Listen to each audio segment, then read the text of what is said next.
Get out.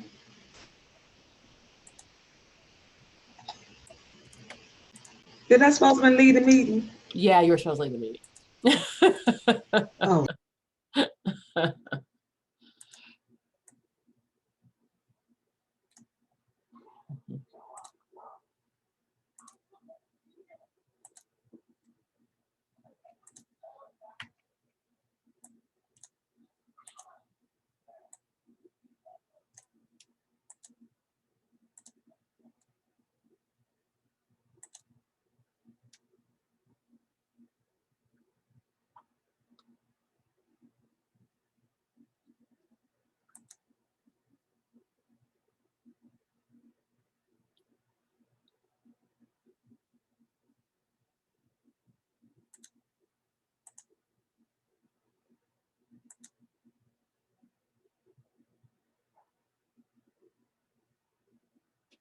Okay, thank you, thank you.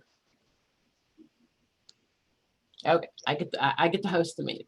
yay. Thank you, thank you, thank you. Okay, so we're talking about, can you see my screen now? Yes. Okay.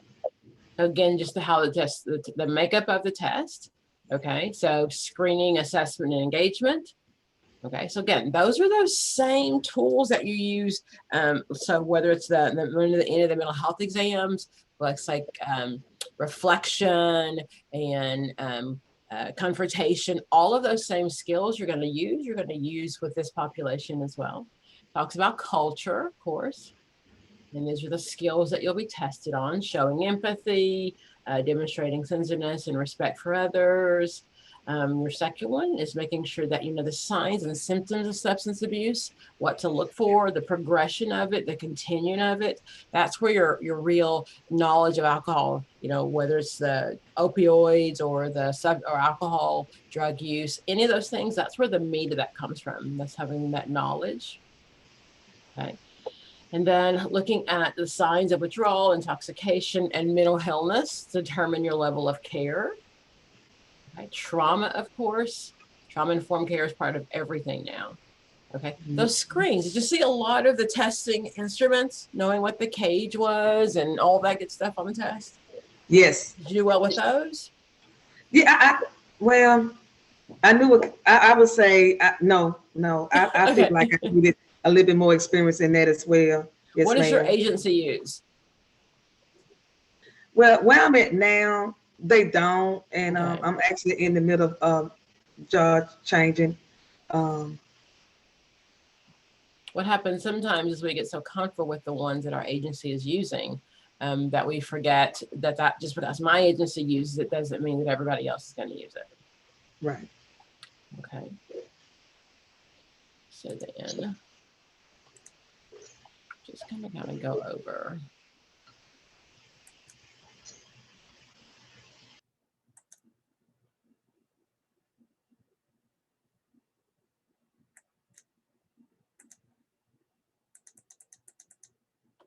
Okay.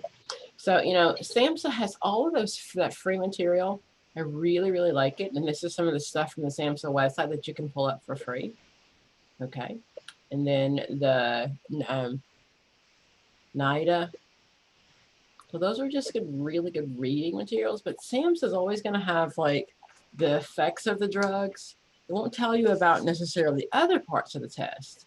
But I also like, and then usually you can just go in and you can look at kind of whatever you're looking for. And, you know, SAMHSA gives you the free site. So if there's something that you want, any handouts or anything like that, they'll just send it to you. I like them a lot. Okay. So I usually use my favorite ones.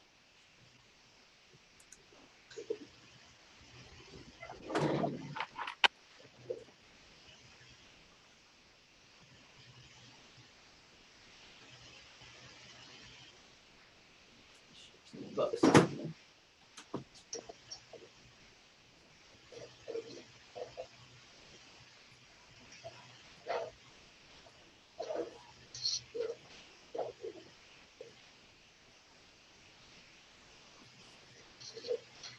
So I have a lot of material and usually pull a lot of questions from a lot of different material. This is never one exact study guide. Okay, so this is the one we're going to be using today mainly. Okay, so the questions come from here. And this one is pretty good. But again, there's not exactly one guide that tells me every single question. It's like every other test. You have to study from different sources. Okay, so I do like this one. I like this one as well. And unfortunately, I don't have digital copies of the whole book. So I just have digital copies of the answers. So I'll give you the question and the answers as we leave. I like this one too. And hopefully I'll get this one digitized soon. But I like this one because it just has a really good, a lot of you can see it's got some pictures in there. So I really like that one a lot when it comes to study guide and how to answer the questions. So the same rules you're going to follow when it comes to answering the questions, whether it's this test or any other test. We're going to go back to the question and make sure that we have what we're looking for in the question, especially the vignettes. So it's, of course, we've got to have content, but we also have to know how to answer the questions. Okay, and I like this one too. So a couple of ones that I haven't been able to put on digital yet, but today we're going to use. I'm going to start off with.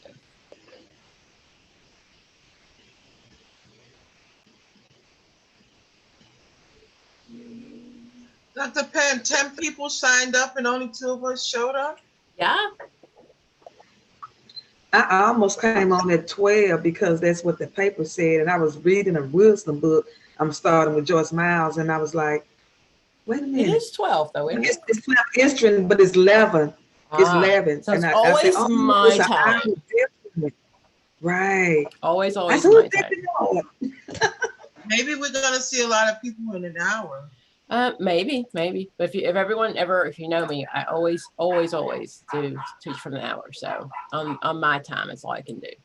Okay, so we're going to do questions from this one as well as a couple of others. When it comes to content, I'm going to use the NCAC. I like that one a lot.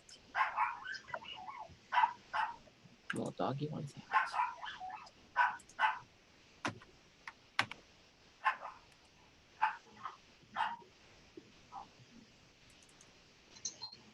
And again, I'm going to share this with you. Okay, so just in general, we're just going to go over some things, some terms to make sure that you're familiar with the terms. Okay, so those family terms are the exact same family terms that you use in the NCE, the social work, all the same ones. Okay, so when it comes to your family theorist, did you see a lot of family questions on there? No, not really. Okay. So most often you'll see Yeah, something about just like, in a family. What would a Bowenian family theorist do when it comes to treating this particular case?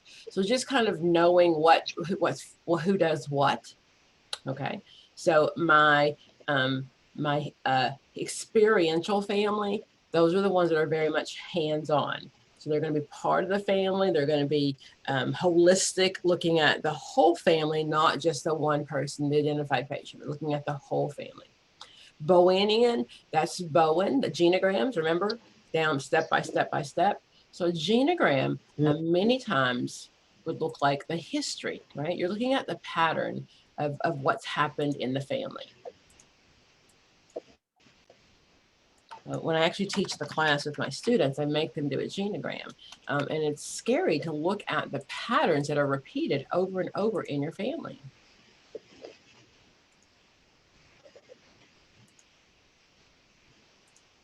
Okay, so genogram is Murray Bowen, it's generationals, and he talked about the intergenerational process. He said so many things are passed on and passed on and passed on. So when it comes to alcohol and drug use, we do know there's a genetic factor, right? There's a piece. So we know that by research that there are the fathers who, sons who were not even raised by their fathers. You're breaking up. I can understand you. Better now? You're fine on my end. Okay. So fathers and sons, what we know is there's a 75% chance of an adult, a man, if his father, biological father, had a substance abuse problem, he has a 75% greater chance of having that, whether he was raised by his father or not. So we definitely know there's a genetic piece there. Okay. But the other part is then that nature versus nurture. So am I an alcoholic or drug user because I got it biologically, or because it's happened in my families? And what we see with the genogram is so many things are just passed down and passed down and passed down. My husband died about 5 years ago, and he kind of, we separated from his family, and he lived, we lived in a different area. And at the funeral, my daughter was appalled that her uncles and her aunts and everybody was smoking pot. And she's like, Mom, that's so disrespectful. And I'm like, no, honey, that's just a family tradition. That is just kind of what their family did when they were happy, sad, upset, anything at all. So that's a genogram. It's just passed down and passed down and passed down. So the goal of doing that with the client is to look at why they do what they do many times, and it is just passed down over and over again. So what you're trying to do is break that intergenerational process. So that's what Murray Bowen would have said.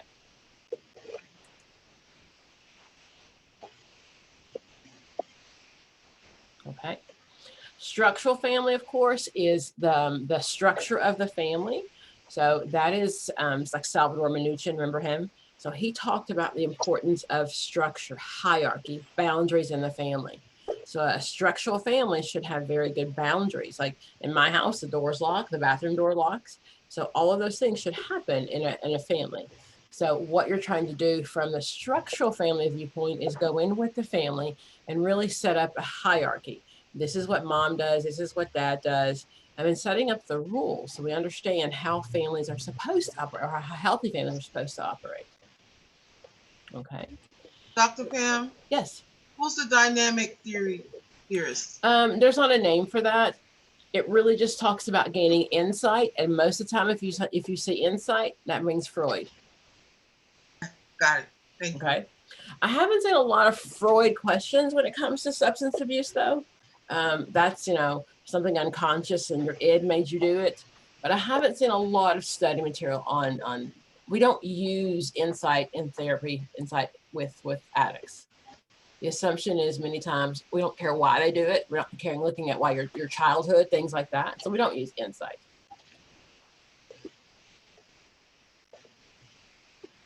Okay. And again, so the fact is that the system. Okay. And again, this is Jackson. He talked about my structural family theory. And the structure is based on the having the structure of the family. And if you remember the other one, which is strategic, they're both under systems umbrella, like the family systems. That's the big guy. And then under that, there's strategic and there's structural. Strategic is about there's a problem right now, and I'm not sure how to fix the problem right now, as opposed to structural means the whole house is a mess. The whole family is about to fall apart. Okay. So strategic looks like a particular situation. So dad's become an alcoholic.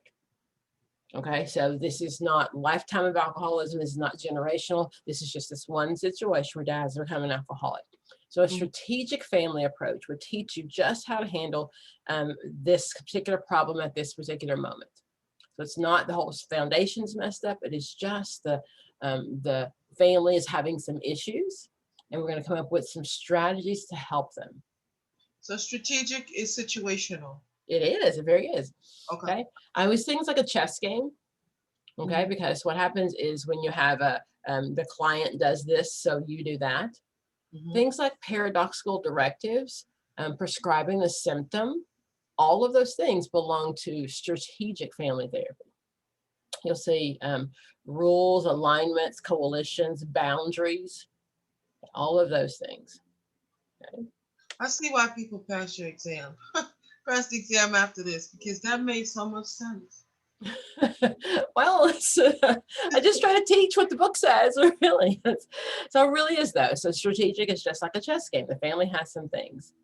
Okay. And this, again, talks about family, how to treat the family. So remember, always, always, always, like everything else, every test we ever take, we're always going to rule out medical, right? If he comes in and he's stumbling around and he is not sure of his name, or, you know, and it doesn't reek of alcohol, the first thing I'm going to do is wonder if he had a heart attack or if there's some dementia, right? So I'm always going to rule out medical. Okay, so, and again, those are terms we're going to go over, things that we will go over, you will know. When it comes to the treatment of my alcoholics, okay, so there's integrated intervention. And so integrated means that I'm going to, that's another term for dual diagnosed. So my integrative interventions are going to make sure that I have both. I'm treating both of those things at the same time. Have you ever worked with dual diagnosis in one of our centers? Have I? Yeah. Yeah. And how do you treat? What do you treat first, or do you treat them simultaneously? Simultaneously. Wraparound services. It's hard to treat one without the other. You got it. So there was a time not too long ago that we actually treated the substance abuse first. So we really thought that if we clean people up, then we could determine whether or not what their mental health issue was. So now we treat them together as the same, but that wasn't always the case. So you might see a question on that, because if you went to school back in the day, when I was at school, we tried them separately. Okay. Case management, there seems to be a lot of questions on case management on the test. So just making sure that the case manager is not doing the therapy, right? You're the one who is making sure he gets to his appointments, and she shows up for meetings and all those good things. Okay, so, but the goal of the case management is not to do the actual therapeutic work. Okay, you're going to engage the client like anything else, build rapport, right? Oh, how are you? So great to see you, get to know you. And you're always going to assess, plan, linkage. Linkage is sending them out to the places that they need to be, right? So you need to go here for drug treatment, and you should go here for this and here for that. Okay, and then monitoring, I'm going to track their progress. Advocating, I'm advocating for my client, and then of course at some point we close the case. So case management questions you might see talking about making sure that you follow up, because again, back in the day, things have changed. We really didn't follow up. We would give clients an assignment, we'd send them a place to go, and we never followed up. So they got kind of lost between lost in the trenches somewhere, because the case manager would send them to this other agency, and maybe the agency never got them, or they just didn't show up. So when it comes to the case management, okay, so the broker, that's a generalist approach. Again, brokering is just making sure that I've tried to reach an agreement. And many times I think of my mortgage broker or financial broker, many times there's money in between that. So I'm trying to broker for my client to get into this low cost housing. I'm trying to get the landlord to reduce the rent, or understand that he's just coming out of treatment. Okay. Strengths base, that is how we should all do strengths base, and that is looking at what the client does right. Right. So yeah, he's been drinking for 30 years, but he's been clean for like 4 days right now. Okay, so we're really kind of looking at finding the client's strength. In general, when I'm working with clients, especially ones that I've not always liked so much in the past, if you find their strength, it makes it easier to like them, does it not? So it does. Oh my goodness. And we can pretend like we all like our clients, but there have been clients I just didn't like, and I had to work hard to like them. My mother once, she was 25, I think. She had 5 boys under the age of 6, under the age of 8. And her just overwhelmed, and I don't know if she totally shut down or just didn't do anything. I went to do a home visit one time, and the 4-year-old was standing on top of the stove eating hot dogs, boiling hot dogs though. Like, oh my gosh. Oh, wow. So that was hard. It was really hard to like her. The way I kind of got I learned to like her and I needed to feel something for this woman because I wasn't feeling anything. Her own mother was schizophrenic, and her biological father was in prison. And she'd married, I mean, the boys had the same father. She had married her high school sweetheart. Okay. And he, of course, took off afterwards, but they had the same father. So I found some things about her to like. That's your strengths base, finding what they're good at and playing on those strengths.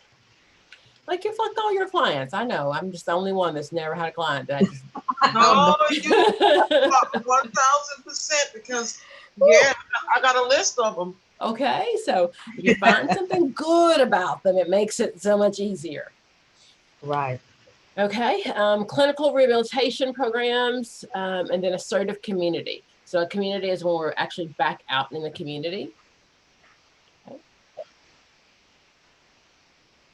So again, your case management, that's a holistic approach. You're looking at everything. You're looking at, does my client have food? Does he have a place to live? So yes, while I'm struggling to keep him sober, I'm making sure that all those other things in place, like Maslow's hierarchy of needs, that all of those things are taken care of. Because if I don't do that, then, you know, the needs are still the needs.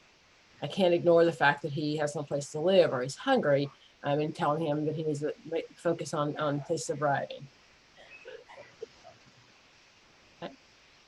Crisis interventions, okay? So of course, like saying everything else, if they're in danger of hurting themselves or someone else, okay? So when it comes to a drug withdrawal, is that a crisis? Absolutely. Explain that.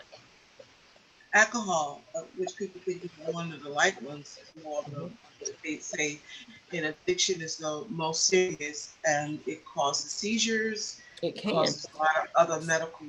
If someone is in front of me and they're telling me they're going through withdrawal, am I calling 911? Yes, ma'am. I'm not. Oh, no, you have to assess it. Okay. To see what the exactly. And I'm going to inform them that this is, you know, that this is the side effect of alcohol and drinking. But unless I've actually passed out on my floor, I'm not going to call 911, right? So I'm going to inform my client that this is, you know, you're going through withdrawals, you can't go cold turkey, you could die, okay? But he has the right to make that decision. All clients have the right to make their decisions, right? And we know, of course, there's an increase of suicide when we are under the influence of drugs and alcohol, especially, you know, alcohol, because it's a depressant. You know, I start off with a couple and it feels really good. By the end of the night, you know, I'm feeling lousy and there's no one left at the bar but me. So we just see increase of suicide. Okay, so what makes it a crisis? An event that is emotionally powerful, critical, or threatening, insufficient skills to cope, mounting confusion, tensing and fears, the perception of an extreme discomfort, or rapid onset of the emotional balance. So those are things that we're going to consider a crisis.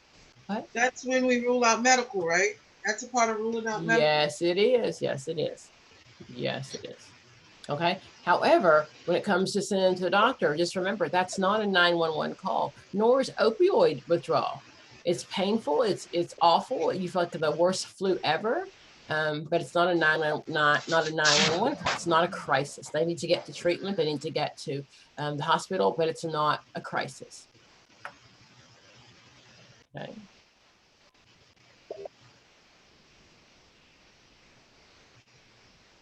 Let me ask you a question. Mm-hmm. So it's not a crisis. It's a crisis, but not level 1, level 10 crisis. Like we should client is in crisis, but it's not a 911 crisis. Exactly. Okay. Okay, so in crisis in general, if you're working across this hotline, the first thing you're going to do is gather more information, right? Assess. Mm-hmm. Okay, but before you call 911 or immediately hospitalize somebody, you're going to make sure you've done all of those steps first.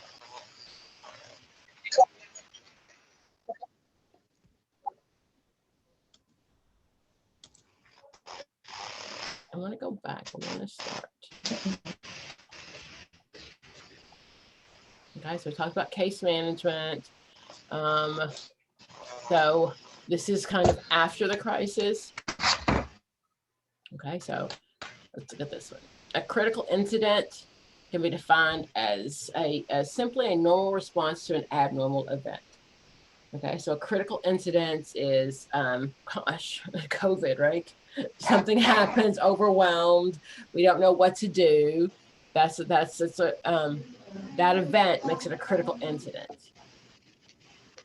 Very interesting. So 1/3, when people that are involved to like a mass casualty, a shooting, 1/3 have no negative effects at all.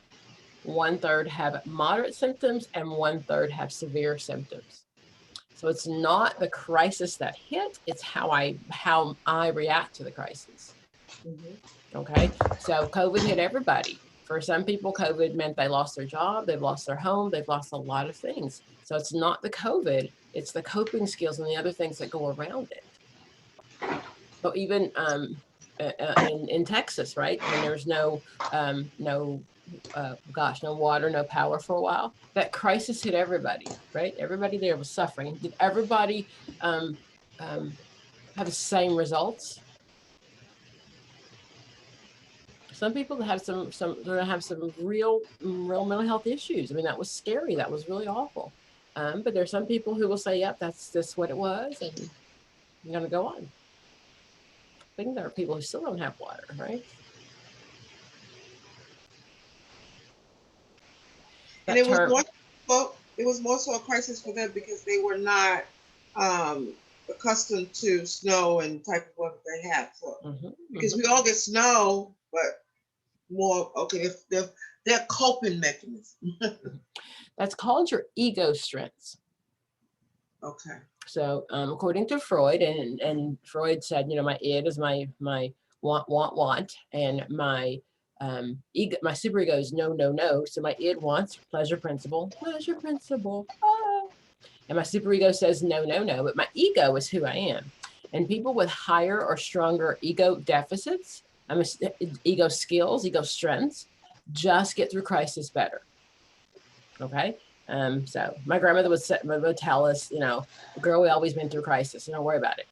So just roll with the punches. But that's your ego strength.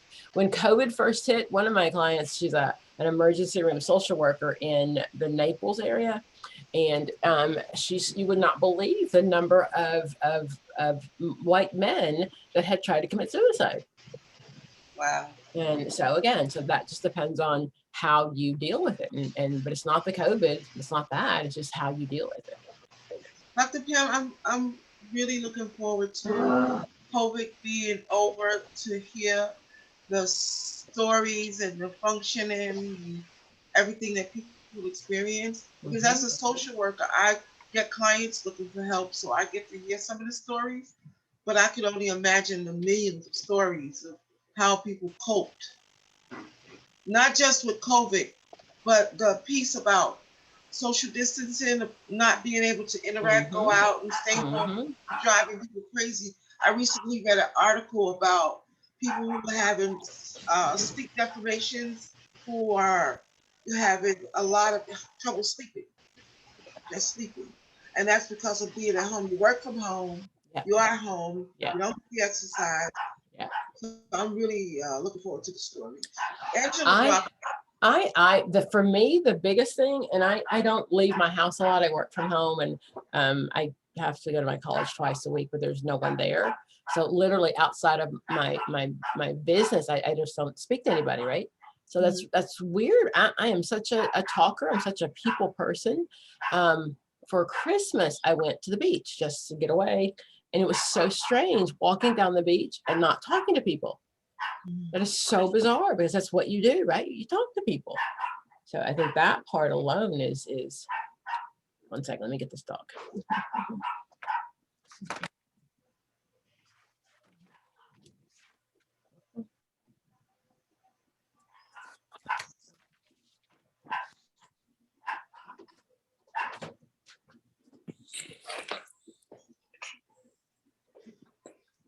Angela, are you okay?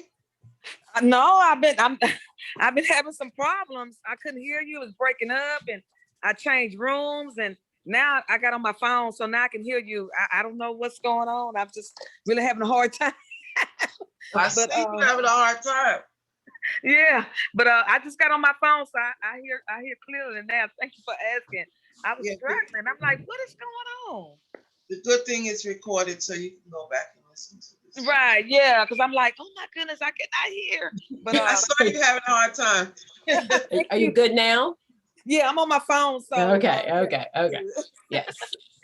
I can tell you it's not me. I have really good internet. Yeah, you know, we had the bad storm and stuff down Yeah. here, and ain't no telling what's going on with AT&T. I don't use Wi-Fi. I'm plugged in. So so I very rarely use power. Ethernet. So yeah, That's Ethernet. Because especially if you're doing counseling over, Zoom or anything, you don't want to buffer when someone's telling you something sad. You don't want Right, to that is like the worst thing ever when you're trying to hear something. So yeah. absolutely. Okay. Let's see here. So I'm going to get to referrals. Okay. So when it comes to our clients, again, we know referrals are huge, right? We're getting them to the right agency that gets where they're supposed to be. So you have to have a non-discriminatory attitude, right? We're going to send them to the place that's best for them. Knowledge of responsibility of the counselor, competent yourself, your legal and your moral standards, client welfare, etc. And again, you're going to get a copy of this. Self-referrals. What's a self-referral? When a person checks themselves into Exactly. Do we get a lot of those? No. You'll get some right before their court date, right? Or right before they, right? Because if they go to treatment before they go to jail or before they show up to, okay. Self-referrals for me, I have a client that's a self-referral, are the more challenging ones. Because as therapists, we are looking to promote change while they're looking to temporarily do away with the situation in hopes of returning back to it. One of my clients is a stripper, and because she has a CPS case that's saying that behavior is not conducive for her case, I can't get her to see how that could be dangerous to the welfare of her children. So she scapegoats it, So I don't know. Isn't that a bit bit judgmental? It is, but it could be, but because she has the case is based on domestic violence. Okay. Right. So which they are now associating with this man being someone she met from the club. Okay. That's now part of her life, and that's now, and then also because I did ask the case manager in Texas, and she said one of the things they look at is when you're a stripper, men follow you home. Men always want to get with you. Okay. And okay, so I can see that. But certainly whether or not she's a stripper or not shouldn't have any effect on whether or not she gets her kids back. Right? I want to talk to you more another day on that, because I have to appear in court with her for her, and I would like to have some strength on that. Wow, because that's the biggest piece of her CPS case.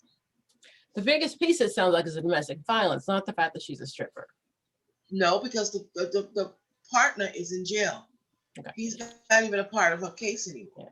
So I just think that's judgmental. I mean, what if she's a stripper and she used to take her clothes off for a living, and it's legal in your state, then CPS should have nothing to do with how she raises her kids. Okay, we can sidebar that. Hopefully. I'm just saying, our code of ethics says that's those two things. That's not fair. I mean, that's not fair to advocate for her. She probably makes a lot more money than she'll make at McDonald's during any time. She's supporting her kids, so that's judgmental. I mean, that's not how I would choose to, but that's judgmental, and that's not the step we take. And she pays out of pocket. So she probably makes buku bucks. But if that's her choice, that should not keep her from having her kids. As long as the kids are fed and they're clothed, and she is not, putting them in harm, she's not leaving them home alone, things like that. That should not affect if she chooses to be a stripper. Okay. I will take that scan. Telling you, that's what the code of ethics would say. Okay, so back to referral process. We talked about our, again, our self-referrals. And again, very, very few people come to treatment because they want to. They come to treatment because someone has said, you're going to lose your job, you're going to lose your life, I'm going to kick you out. So very, very few people that wake up one day and say, wow, you know what, I don't want to use drugs anymore. You know, more of the cases, more denial, right? We have people who are saying, I don't have a problem. I can do whatever. I'm functioning. I go to work every day. I can do this, right? So not a lot of people who are actually there. Okay. And then the referral process, of course, it's back to case management. You're just going to make sure that you've established a relationship with that agency, you know, where you're sending them to. Okay. So hopefully part of your class assignments were to go visit an AA meeting when you were in grad school or undergrad, because you want to know what it's like to send your clients to an AA meeting. Because so, you know, you have to go one yourself just to see what the feel is like. Dr. Pamela, we're going to talk about functioning addicts more. Is that a term that we talk about on the test? Yeah, is that something I should key in on? So now we just use use or abuse. So we don't use an addict. So either your substance abuse or your use or abuse, right? Those are the only two terms we have now. The DSM got rid of everything else. So you can use and still go to work. Okay. Consultation, of course, is the same as in every other subject and every other thing. A consultant is someone who comes in, who oversees your case, your agency, something's going on. You've called in your reinforcement team, right? I need some assistance here. And what they're doing is they are then offering you advice, their expert advice. You don't have to take it. Consultation is never free. So most often if you're calling in a consult, you're paying for it. So when you're looking at test questions, that's going to be one of those last ones, because consultation is pricey. And they come in, they do what they need to do. They, get right up their thoughts, and they're going to, leave you the sheet of paper. So we try not to do that unless it really is that we're stuck on a case. Okay, and that's just on the process of consultation. They involve discussions with the client, decision-making, planning. The goal of consultation is to provide a comprehensive treatment for substance abuse. Okay? And again, we're looking at how you choose to use it. Education, of course, is that big part of making sure our clients are really understand the outcome, the problems associated with substance abuse. So some of our myths, of course, it's only a beer. Homeless bums are all alcoholics. Alcoholics are homeless bums. Literally less than 3 to 5% of alcoholics are vagrants. The majority of our homeless people suffer from mental illness. So of course we have a portion that chooses to live, and that's a choice. But the majority of our people that are homeless really are a result of deinstitutionalization. And that is when the government every few years decides we're going to close down the mental health institutes and then put people back into community mental health, but they don't follow through.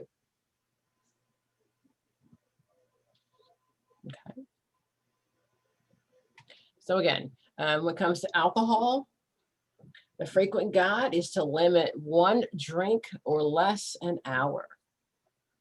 And so what's our legal alcohol limit now? 0.08? Oh, I think it's 0.08. I think that's where we're at right now. Yeah, I think so. Yeah.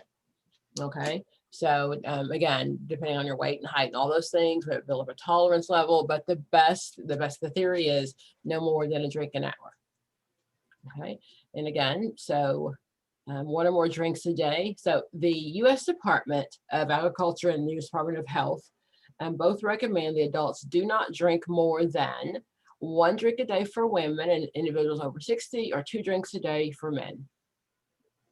Okay, and that has more to do with how the weight and size of men, and they can metabolize alcohol sometimes faster. Your drink is included is 12 ounces of beer, 5 ounces of wine, or 1.5 ounces of alcohol, liquor. Okay, so all of those are considered 1 drink. Okay? So 12 ounces of beer, 5 ounces of wine, or 1.5 ounces of liquor. Okay. THC, that's my marijuana. Anybody live in a legal state? So when you say legal, because I know THC and CBD is sold over the counter. You're talking about the plant itself? So when I think about actually it being legal, I mean going to a store or some kind of dispensary and buying pot. So now THC and hemp and CBD. So depending, there's a limit of how much it can be before it's considered illegal. I think that changes often. I'm not sure if my state is legal. Yeah. I'm in North Carolina. I don't know. A lot of my let's see, Colorado, California, a lot of those states where it's legal, and so that means that you can, and not for medical purposes only, you can go like anything else, and there are a couple of dispensaries and you can buy. I was in Denmark 2 years ago, and in Denmark, and of course it's legal, and it's walk down the streets, and it's not a big deal to smoke pot, and people do live their life. Denmark is one of the cleanest places I've ever seen. It is absolutely gorgeous. You will they'll pick you up and give you a fine if you drop a sheet of paper on the floor. Ooh. So it's a spotless, and it's a beautiful, beautiful city. And you think, oh my goodness, that's where all the drug users are, and it's got to be awful. And it's not. And it's really not. So America is still one of the only countries that actually penalizes drug possession. So most countries will arrest you for enough to sell, intent to sell, but they're not going to arrest you just because you had enough for personal use. And in this country, we still do that. Okay. So again, we'll talk more about THC when we come back with our marijuana. I haven't seen, and you can tell me, have you seen questions about CBD or oil or anything like that? I haven't. Yeah. So it's pretty new. So I don't know if it'll make the test in the future, but it hasn't made the test. And remember, there's nothing on the test about COVID. It takes about 10 years to get from the COVID incident to full, to research into the classrooms. Okay. Okay, so again, the mental cost of substance abuse, okay. So not only is abuse, not only is it more common among the mentally ill, but it's also, they also seek to treat the depressing symptoms of whatever they're coping with. So I'm a firm believer that a lot of our mentally ill people, our dual diagnosis, probably had the illness first, and we're trying to find ways to self-cope, to self-medicate, right? So we find that many of our bipolar people are tending to use those ups and downs. We'll see a lot of marijuana use with that. I'm going to see a lot of stimulant use with my people that are ADHD, because that's what we normally would treat it with. So we're looking for people who are just kind of self-medicating. The revolving door, when it comes to money, you get a higher rates of STIs, right? Homelessness, petty and violent crimes, a host of other social costs are involved. All of those things are the social or the environmental place, the environmental and mental health role it plays on our society. Emotions and stuff. So many times it dulls our emotions or heightens our emotions. Okay. Nutrition. There's some nutritional aspects to substance abuse. For example, when people feel better, they're less likely to start using drugs and alcohol. Poor health, fatigue, and psychological malaise can contribute to the desire to start using drugs. And I wonder if we've seen an increase with COVID that people are at home. I wonder if we're seeing an increase in drug use. I don't know if we would know, because they're probably not going to our house and knocking, but I would imagine that staying home, there's things you can do, right? Well, when you are interacting with people, like as we do as therapists, you do get self-reports. Mm-hmm. And I am finding people who say they never drank before now drinking. Mm-hmm. To take, they're starting out by not being able to sleep at night. Mm-hmm. And mm-hmm. I think when COVID first hit, for a lot of my friends especially, you know what, there was no reason not to drink. Okay, because we were still trying to figure out, and you didn't have to worry about getting up, going to work the next day. So there really wasn't a reason not to. So, and it's 5 o'clock someplace always.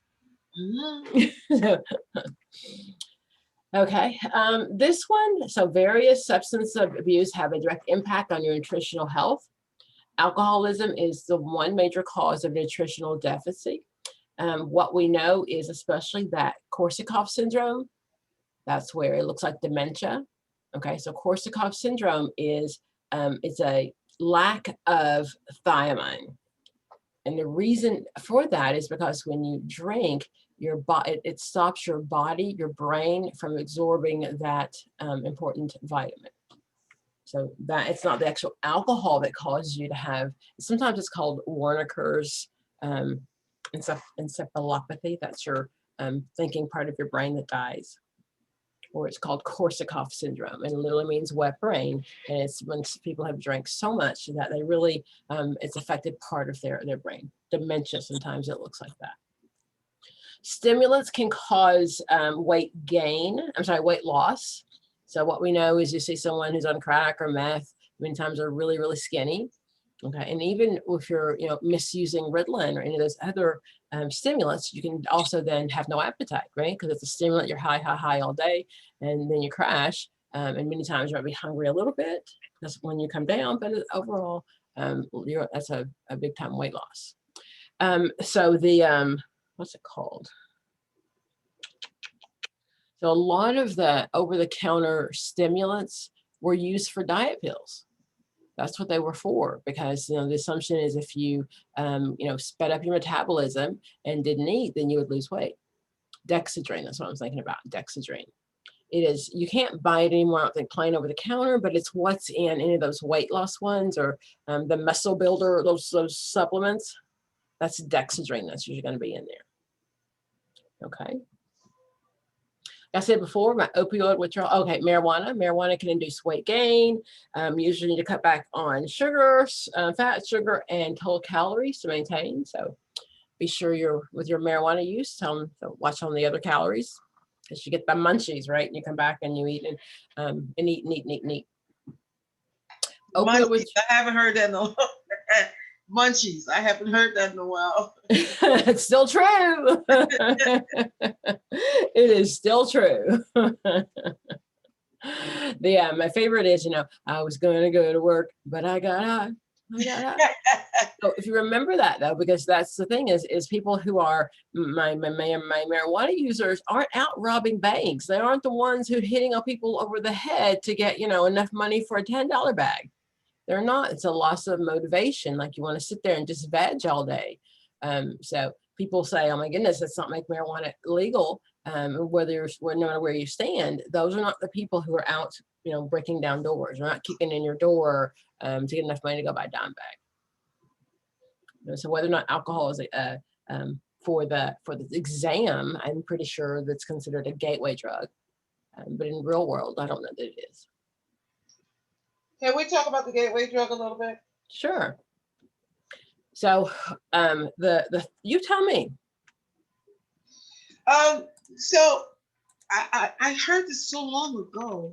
I'm not sure that I remember exactly, but when I'm thinking of the word gateway, it's what is the beginning, what starts the road of addiction. That's all I know. So many people say that even alcohol and cigarettes are gateway drugs.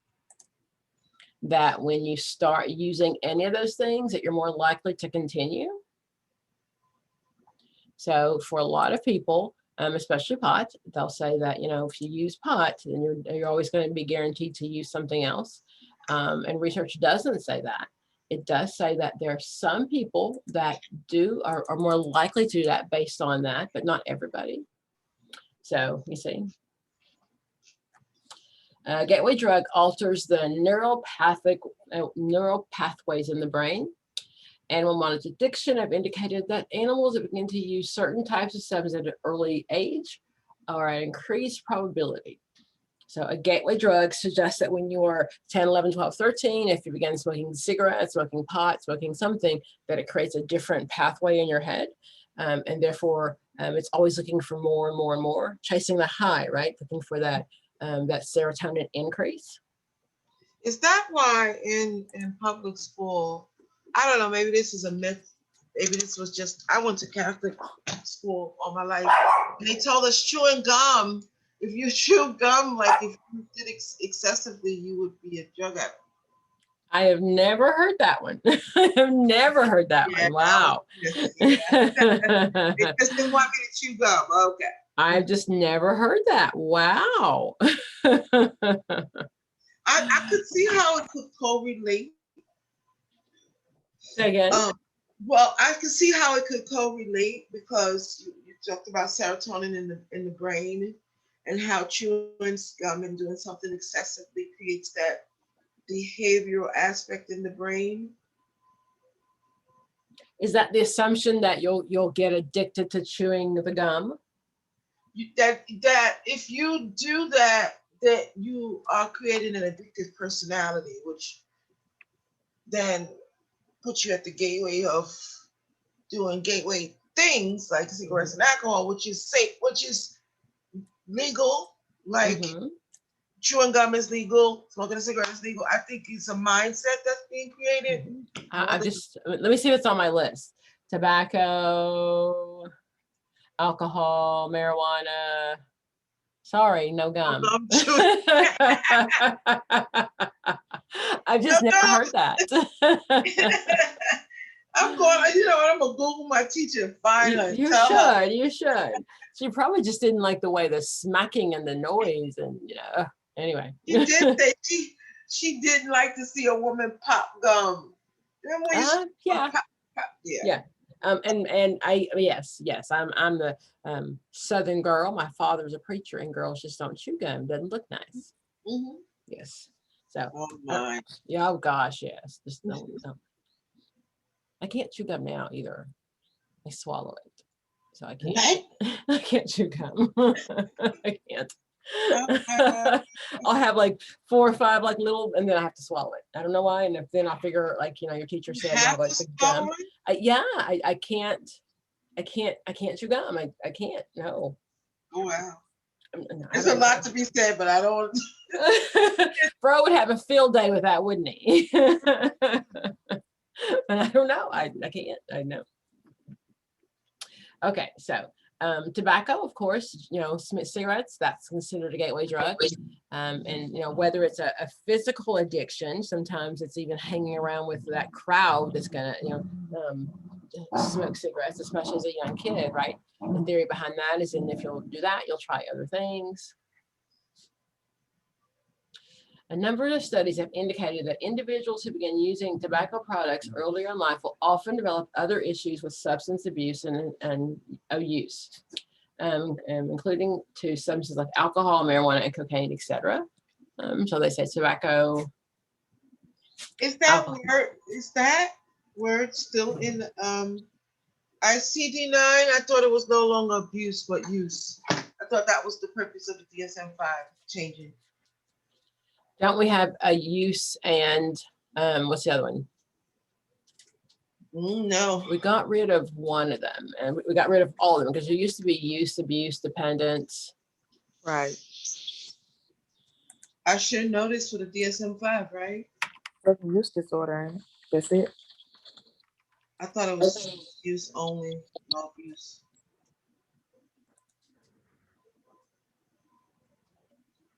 Okay. The substance abuse disorder. So no longer the word abuse, substance use. Yes. So just substance use. No abuse. No abuse.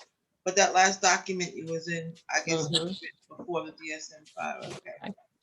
So here are the others. So what it's called now. Induced. Okay. So there's a substance-induced psychotic behavior, substance-induced depressive behavior, all those things.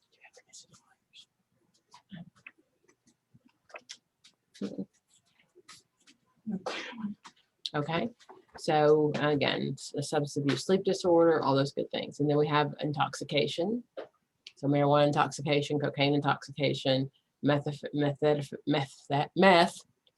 heroin intoxication. So those are the actual, when you're actually coming in, alcohol, coming in inebriated or coming under influence, we'll use those terms.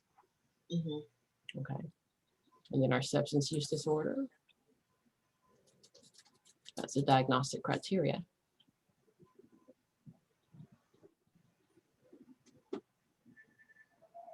So hazardous use, social or interpersonal problems related to use, neglected role, withdrawal, tolerance, using larger amounts, repeated attempts to quit or control the use, much time spent using, cravings, all those good things. We should definitely know that, right? Yes. This is the criteria when it comes to substance abuse. Diagnosing. Let me just go ahead and put this in a document because I'm going to send this to you when we're done.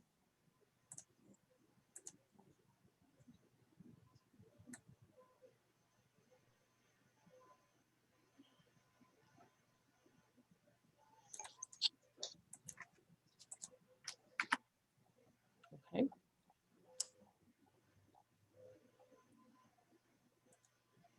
Angela, did I hear you say that are you a social worker?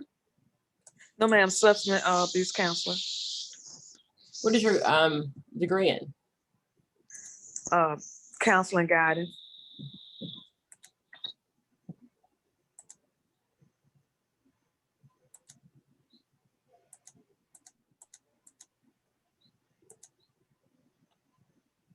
Okay. Talk about nutrition. Opioid withdrawal can induce diarrhea, nausea, vomiting, which can lead to nutritional deficits and electrolyte imbalances. So again, you will not die from an opioid withdrawal. You will wish you had, but you will not die. You will not. Okay. Our self-help programs, of course, are AA, NA, all those things. NA and AA say they have this amazing recovery rate. That is not true. We have no idea what the recovery rate is because we don't follow through. So people will come and yes, there's some people who do very well, but there's some people who go and never come back. And there's no way of following up on like long-term sobriety because of the anonymity of AA. Dual Recovery Anonymous. I have not seen that in my area. Have either one of you ever seen Dual Recovery Anonymous? What would that be? That would be like gambling and substance. Yes, both. Okay, dual diagnosis. Never. So yeah, me either. I've never heard of it, but apparently it exists somewhere. Okay, the Smart Recovery. Are we familiar with that one? No. Okay, so that's a pretty big one. That is based on CBT. So that is one of the programs that has been around for a while. Let me show you that one. Oh, that's great. Smart Recovery. Do you use the matrix model at your program?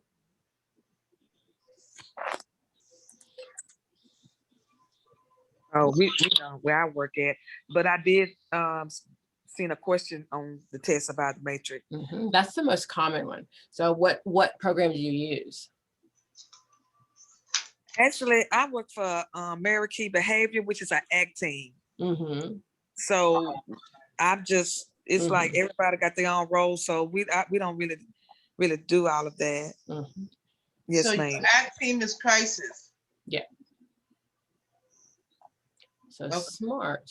I worked with ACT teams on mental health, which is very great. I love the ACT teams because the ACT teams were able to step in places that gaps we couldn't fill, like just provide more intensive service. Okay. So Smart Recovery is just one of the newer recovery programs out there. Abstinence-oriented, not-for-profit organization that supports meetings with addictive problems. Okay, can you share that a little bit? Can you? Yeah, can I show it, share it? Yes, ma'am. Yes, ma'am. Can you? Do you see it? Well, I see a little box. I guess I see more of you. That's fine. Maybe because I'm on my phone. But you can make me smaller. Okay. There we go. Thank you. You should be able to make me, if you squeeze really tight, I'll just go away. Oh, no. I don't mind, okay? Make me No. just squeeze. What's the difference between SMART and Narcotics Anonymous? Narcotics Anonymous is based on AA as a 12-step. So whether it's Gamblers Anonymous, NA, or all of those are the 12 steps, where first of all, you have to realize that, you don't have power over your addiction. Okay. And then you turn over to your higher power, which is God, however you see God. That many times they're based in churches, but it really is not, it wasn't made to be a faith-based program. It was made to be peers helping peers. Okay. SMART is what? So SMART just teaches, and it stands for something. What does it stand for? Self is the self. It's at the top. Yeah. Very top. I saw it. Look back down.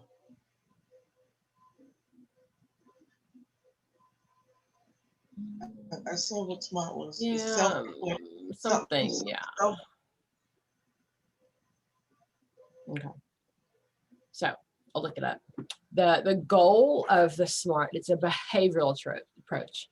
So building and maintaining the motivation to change, coping with the urges, managing your thoughts, feelings, and living a balanced, positive life. Okay. So the key is motivation. So we know motivational interviewing, that technique came out and was actually, made for our substance abusers. So when it comes to here, the motivation is the goal. Consider all human beings share several primary goals, and that we all are motivated to reach our goals. Okay. SMART doesn't talk about the identifying as an addict the way that AA does. So AA wants you to identify every time as an addict. SMART goals would not do that. Can you go back to the top? Let me see the first three. Mm-hmm. Key areas, motivate, goals. Okay. Here, tell me where to go back to. No, I wanted to just see the four points. It was key areas, motivation, and key awareness. Okay, motivate, goals. And the third one? Managing thoughts and feelings. And 4, living a balanced, positive, and healthy life. Thank you. Okay, so SMART treatment is one of our, it's just a different approach than from our AA or from our, and the other ones that we've used already. It provides help. They give you a good one. So where would, so this would be in the stages of change? So it's a separate, bye babe. It is a recovery method, which is separate than the pre-contemplation. That's a trans-theoretical model for stages of change. Okay. So again, it's, what did it stand for? I don't remember. And stage of change questions are on the test, including MIs. And that should be a motivational interviewing. Yeah. Okay. So SMART is an alternative to AA. It differs by AA by not encouraging individuals to admit powerless over addicts, not using the concept of higher power, and not endorsing the disease theory either. What is the disease theory? Do you know that? Wow. So the disease theory believes that it is genetic and not just something, but people knew. So I think that's why it made it into the DSM-5, because now it's considered a diagnosis that it is a disease. So do you not believe that? No, I definitely do. And it's based on what you said in the beginning, the pathologies, how fathers and grandfathers are alcoholics, thus it's passed down genetically. I do believe it. So, and I think when it comes to treatment too, so if we would treat it the same way that we treat diabetes, imagine how different it would be. So we know that diabetes is genetic. It can be passed down. You're predisposed. So if I know that my parents are alcoholics, drug users, I know I have a chance. So knowing that, then going through life, I should do everything I can to stay away from drugs and alcohol, because I know I'm likely to become addicted. So we would call these people bad, right? My diabetics, though, mom and daddy had the sugar, right? Yeah, we do the same thing. We'll eat cookies and cakes and not exercise and do all those things. And we know mama had the sugar. We know it can be passed down. But yeah, so if I go into a low, I hit my blood sugar drops or it gets really high and I get rushed to the emergency room, aren't they nice to me and kind to me? When I have a drug and alcohol problem, the same kind of thing, and I go in and I've overdosed, they don't treat me the same way. So, and it's the same thing. You're predisposed, you shouldn't do it, and you do. So the drug users, those are bad people. The diabetics, they're not so bad. And diabetic, you can not take your medicine. You can come in 1, 4, 5, 6 times a month emergency room, and they're gonna say, sweetie, be sure you stay on your medication, right? If you do that with a drug and alcohol user, they're going to think that you're the worst thing ever. Can you believe that person? They keep coming in. So if we took the disease model approach, we would treat it the same way, that it's a chronic disease and it always has to be monitored and treated. So that was what the Mental Health Parity Act was supposed to do, is make sure that providers treat mental health orders the same way they teach physical health disorders. But I don't see a difference between diabetes. So, we don't blame the diabetic. Your mom and them had it. Why do you do this? But yet these people, we do. That's a good mindset. Yeah. And just to remember that, it is, and I'm a fan of the disease model. No one chooses this. No one chooses, but of course we do have a place. There's a piece that says, I have a genetic predisposition. Let's see here. So it is just a different approach, okay? The program can be used as a standalone primary program for those keeping recovery. It's not the same as AA or NA, of those 12-step ones. It does use motivational interviewing, right? And MET, motivational enhancement therapy, as well as cognitive behavior therapy, okay? And then there's the REBT of it. So do you know the REBT theory? All these acronyms, no. Oh, you should know REBT. That is Albert Ellis. Oh yeah. Oh, okay. Oh, yeah. Okay. Put on another hat. Okay. Okay. So they cross over though, right? So they keep crossing over between our theorists and our we're the same theorist, just treating a different disease. Okay. So my REBT of the drug and alcohol use looks at this. So my REBT is ABCDE, activating event, right? My belief about the event, and then the emotional consequences of the event. The therapist comes in, disputes my belief system, and then I have a new belief system. So it's called the ABCDE of REBT, right? So it's made, so this has been around for a long time. That's Albert Ellis. But however, the SMART goals, the SMART program uses them. So for example, the activating event is, drunk walking past an outside making some noise. That happens, right? Okay. So then the belief about it is they shouldn't be making any noise. The consequences, then I feel angry, I feel upset because of the noise they made. And then D, dispute those beliefs. You know what? They can make noise, it's okay. And the effect then is a new thinking process. So most often when it comes to this, we look at, let's say that the activating event is, I lost my job. Okay, I lost my job, got this belief about the job. They fired me because I think they fired me because I'm not a good employee, I'm a bad person, I don't do well at my job, got all these self-defeating thoughts about myself. So if that's what I believe about myself, the emotional consequences, of course, are I think I'm not the best person. And then when you dispute that belief, okay, hey, wait a minute, Pam, you're a great person. This job just wasn't for you, or a COVID hit and that's why they let you go. Then I have, again, effective new beliefs about myself.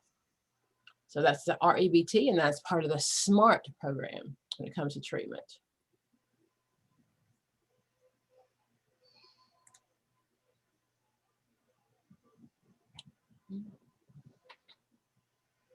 Things that are still being researched.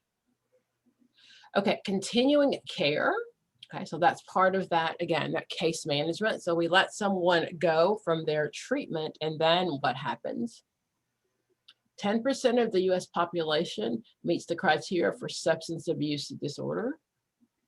I'm sorry, substance use disorder. Okay. Models of continuum care, though, or we talked about halfway houses or wraparound services, self-help groups, methadone maintenance programs, recovery management checkup, all of those things are kind of wraparound services. We just don't let someone go. Okay, so methadone, what is that used for? Heroin. Okay, and is it addictive? Absolutely. It is, Yeah. it is. So why do we use that instead of heroin? What's the difference? I forgot the name of starts with a T.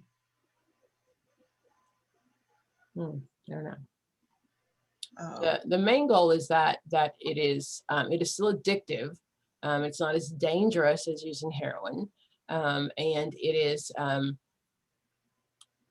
it's a safer addiction. So it's really a harm reduction method. Where we're not saying don't use, we're saying, you know, use this instead or use safely.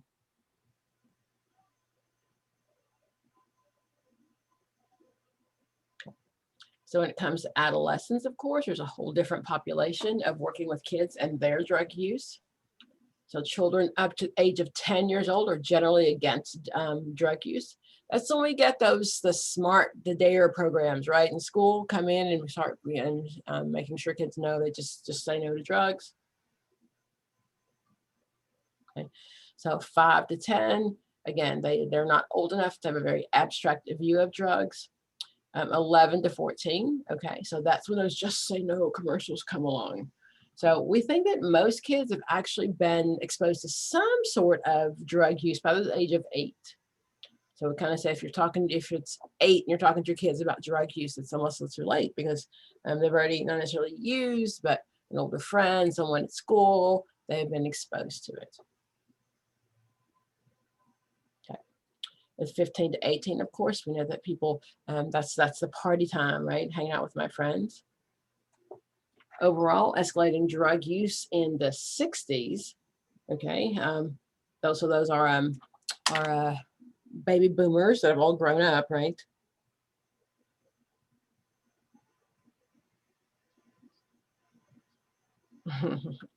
Okay. So let's see here. In the 70s, there's marijuana and stimulants. By the 80s, some 16% of high school seniors had tried cocaine, 60% had tried marijuana, and 70% had ingested alcohol in the past month. Okay. The initial stage, that's called the experimental stage, right? Okay. And then those, and when the importance of working with my adolescents is that they just have very different thought patterns. Their brain really is not fully developed yet. So their values, their way of thinking, their thoughts, their emotions, physicality, they're still growing and changing. And with culmination of all positive behaviors, their actions. So we know that's especially at risk population because they're growing, changing. If you think about Erikson, you think about his adolescent, so that stage of adolescence, which is identity versus role confusion of trying to figure out who you are. You know, if I want to, who I am as a person. Do I like girls? Do I like boys? Do I like this? Do I like that? That is that whole age of trying to figure out who you are. And definitely know we have a larger use of drugs at that stage.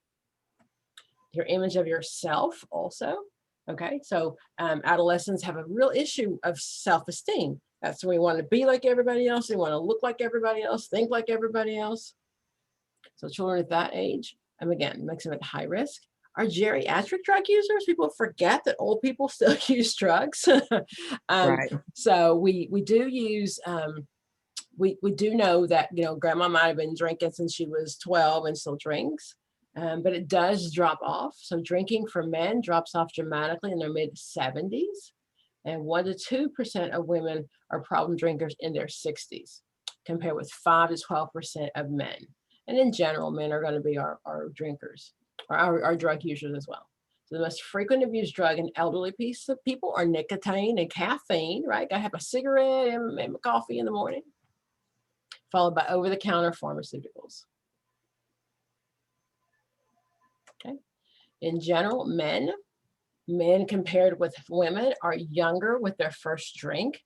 They encounter dependency and alcohol and drugs more. They binge more, encounter the DTs, that withdrawal. Women, however, drink more alone. Okay, they're more aware of their alcohol problem and have had more suicide attempts. Chemical dependency among women tends to be more stigmatized more than men, because women, we don't talk about that, right? Okay.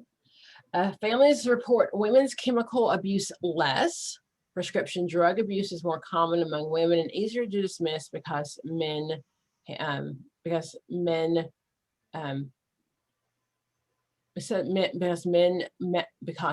drive more. What that means is that you're easier to get like a DUI, right? Because as a rule, men would drive more, and women are more likely, to be simply warned. Okay, so entry into the workplace has heightened some of those encounters. So as women have begun to stay in the workplace, then we know that there become different issues regards to that. Okay. Again, stay-at-home moms, achieving careers, dual home and rules, an empty nest syndrome, single life loneliness, postpartum, all those good things that women drug users. Okay. Again, so my LGBT community also, okay, they have a higher use of suicide as well as drug use.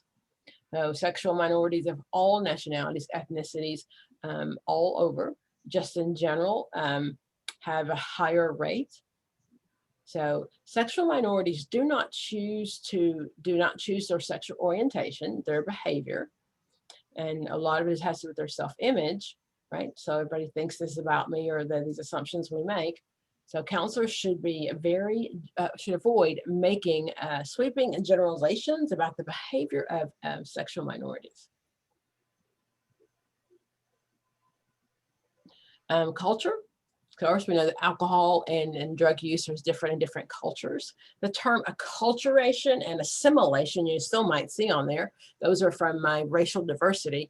Assimilation is when I look as similar as everyone else in the community. Acculturation is when I stay with I have my culture, but I've added the new culture. So for example, if someone moves from Japan and they move to America, and they're very American on the outside and follow the American rules, but on the inside, they are at home, they're still very much following the Asian rules, then that is going to be acculturation because they've added a culture to their culture. So the stress of acculturation, heightened by the social and family disruption caused by migration, sometimes a reduced social support and mobility, can often have an increase in drug and alcohol use. Okay, so if we forget that, so they've lost everything they've known, they've moved to a new country, and that can definitely be very, very stressful. So that's a lot of self-medicating. Relapse in general, while 70% of recovering addicts will relapse at some point, 37% will relapse in the first 30 days. Sorry, the first year. Okay. So 30% relapse in the first year. So lax of permissive thinking about your recovery, actual ingestion of mood-altering substances, the experience of intoxication or seeking help. Okay, so those are the 4 phases of relapse. You're going to have a lax of you stop going to your AA meeting, you stop calling your sponsor, you actually then begin to ingest the moods, then you experience the high, and then you begin to seek help again. Okay, so the terms like triggers, the triggers are things that sometimes remind the clients of the good times of using. So, a pill bottle is a trigger for a lot of people, especially if they were a drug user. So when in teaching drug classes, you couldn't have any pills, you couldn't have anything, of course you can't, but you couldn't even have a Tylenol bottle on the counter, because again, that's a trigger for a lot of people. Okay, so triggers, the search for triggers, every client needs to know kind of what works for them, what is their trigger. Discovering needs that were being met by using, because now you're trying to figure out how to stay clean and why was I using. So revealing excuses, etc. Okay. So your dangers fit into your thoughts, feelings, behaviors. Do you know hungry? Don't ever get hungry. What the word is that? What it stands for? Oh, the halt. To halt. Yes, hungry. Those are signs to look for. Hungry, angry, loneliness. Lonely, and tired. I'm tired. Okay, so those are great for drug users, but in general for all of us, right? Because definitely when I'm hungry, angry, lonely, or tired, all of those things can definitely just, I don't make the best decisions. And if I'm a former drug user and my go-to is to something to make me feel better, right? That's what I'm going to do.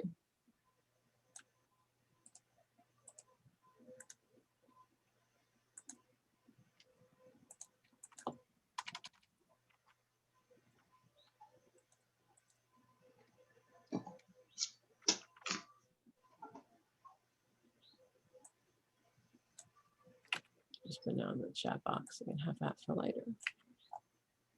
Okay.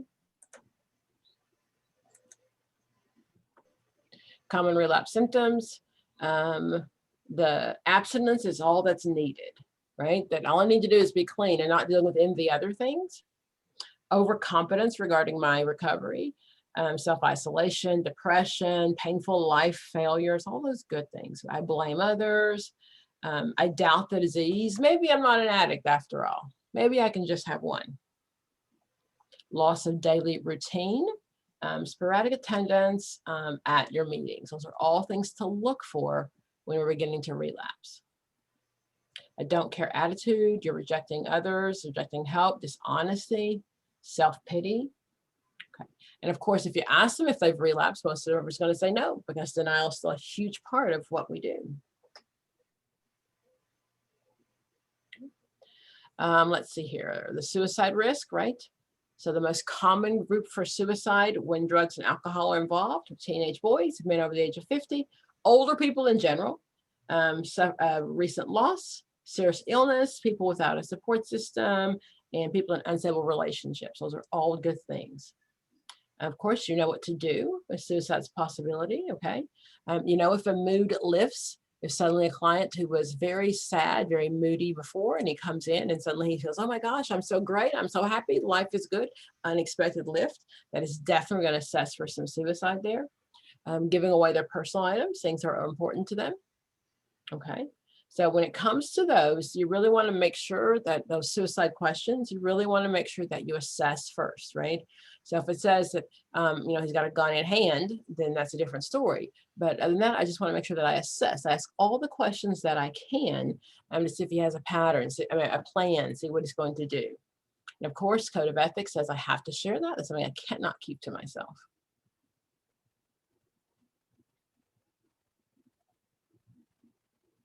It talks about my communicable diseases that have a lot to do, again, with my substance abuse. STIs, right? So when I'm using, I'm more likely, I lose my inhibition. So I'm more likely to sleep with every Tom, Dick, and Harry, maybe. So of course, there's a greater increase in STIs. Okay. Disabilities are for long-term abuse, orthopedic impairment. I've always usually seen that because someone gets drunk and falls, but definitely it has to do with other things, multiple sclerosis, multiple dystrophy, all of those things can have orthopedic impairments. That's how you walk, your talk, your gait, all those things, your gait. Okay. Learning disabilities can include dyslexia and aphasia. Aphasia is one of those Alzheimer words. There's those 5 Alzheimer words you might see, like apraxia, ataxia, aphasia, anomia. So those are the 5 A's of Alzheimer's. And aphasia is when you lose your ability to, you can't find the phrase, you can't find the words to say. Okay. So interesting, disabled individuals are those who have some kind of medical or psychological deficit. That's just a definition. Okay. And then handicap, no difference between the two of them.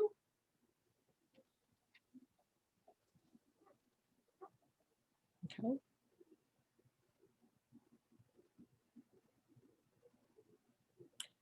So again, it's just some of those theory bases, okay? Theoretic bases of counseling. So that, of course, the addictions model, right? That there are people who are just born to be addicts. Okay, I'm gonna stop there just for a minute, guys. I've got to run to the restroom and get something to drink. Be right back.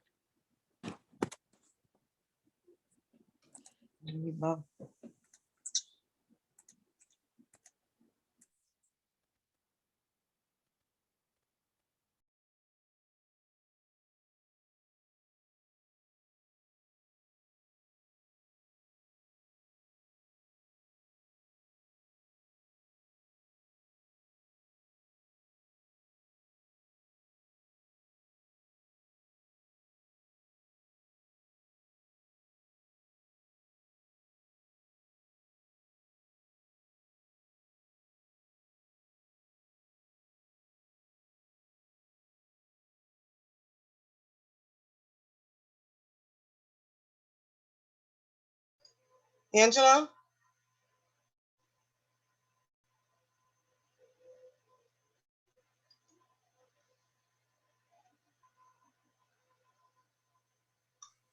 Hey, you said something? Yeah, where'd Dr. Pam go? Oh, she said, hold on a second. She was going to the restroom and get us something to drink. Oh, I wonder if we're gonna take a break. I know. I don't know. Maybe a break there. I don't know. Well, maybe I need to go to the restroom and get me something. That's what I'm doing. I'm gonna go to the restroom. Okay, let me do that too. Okay.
Okie dokie. So let me let's break up our monotony with some questions. I'm gonna use a couple of different sets of questions today. I'm gonna use this one to start with. Let's kind of look at some of these questions. Again, I always say use more than one source. I just think we should always.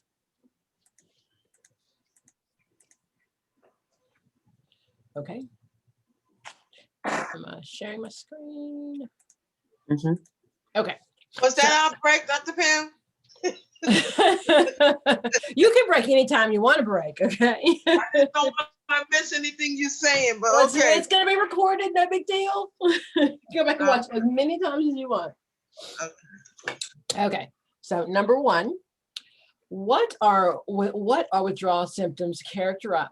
What are withdrawal symptoms characterized by severe flu-like symptoms, nausea, vomiting, running nose, watery eyes, chills, abdominal cramps, anorexia, weakness, tremors, sweating? Excuse me. Which is a sign of what kind of withdrawal is this one? Withdrawal from what? Opioids, hallucinogenics, barbiturates, or benzodiazepines? Opioids. That's exactly it. Exactly it, right? Okay, and again, it's called just a nasty, nasty flu. Okay. Genetic factors make up roughly what proportion of the risk for addiction? Genetic factors. 3/4. Let's go back. I'm just going to show you what the response is to that one.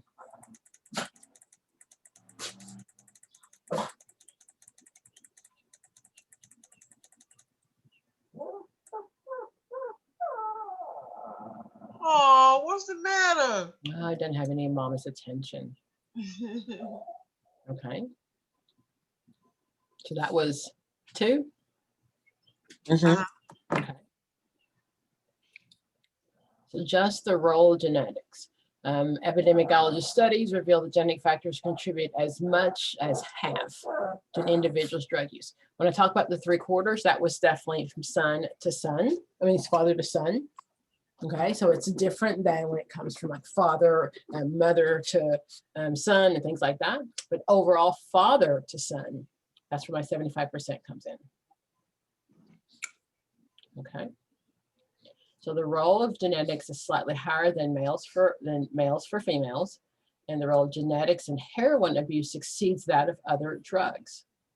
So which is very unusual. We know that heroin, you're more likely to pass on that genetic trait.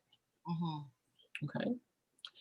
Theorists suggest a malfunction in a neurotransmitter production results in potentially profound need to self-medicate to compensate. So there's some kind of biological piece that causes that to happen.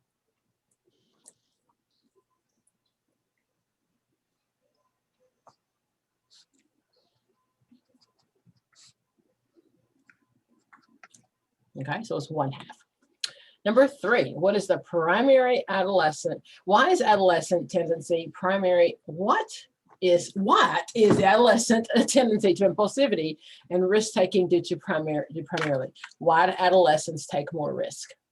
Poor parenting, prior abuse, neurological immaturity, or influences of puberty? See.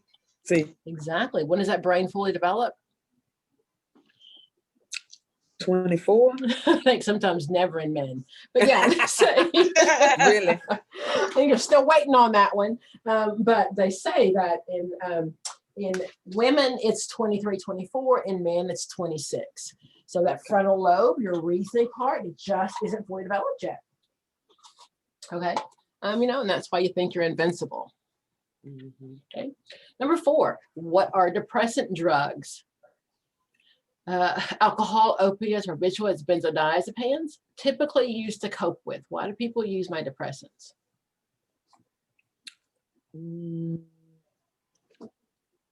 Depressant.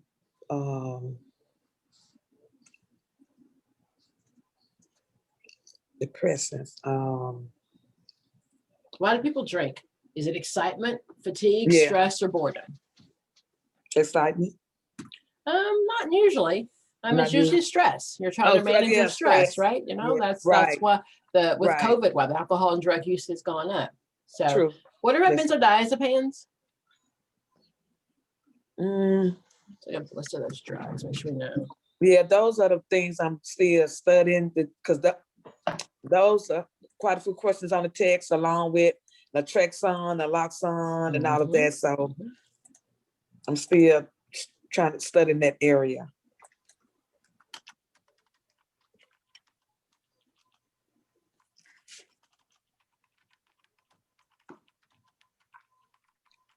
I have a drug board at work where it shows actually what they look like. Mm.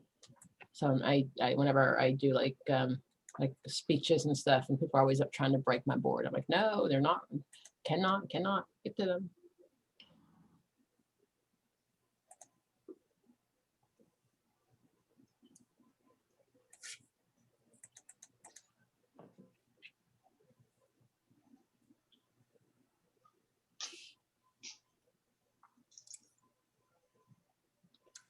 Okay. So this is your schedule 1, 2, 3, 4. This is not necessarily the categories they're in, but these are when you go to the doctor's office and they tell you it's a schedule 3 or a schedule 4. Okay, that's this list, and I'll make sure I'll share that with you as well. So my schedule 1, okay, these drugs have no current medical use or high potential of abuse. So heroin, acid, marijuana, all of those things. My schedule 2, those are the ones that have a high potential for abuse, considered dangerous, but they are also things that the doctor will prescribe for you. Okay, so Vicodin, cocaine, methadone, all those good stuff, Dilaudid, all of my painkillers, Adderall, Ritalin.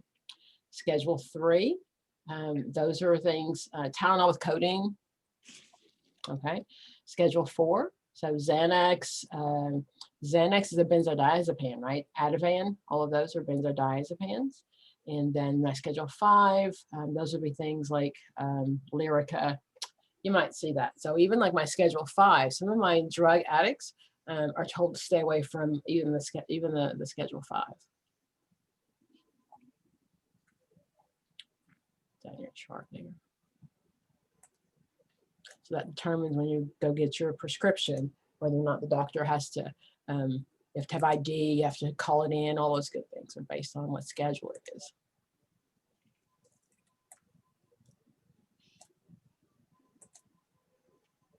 Okay.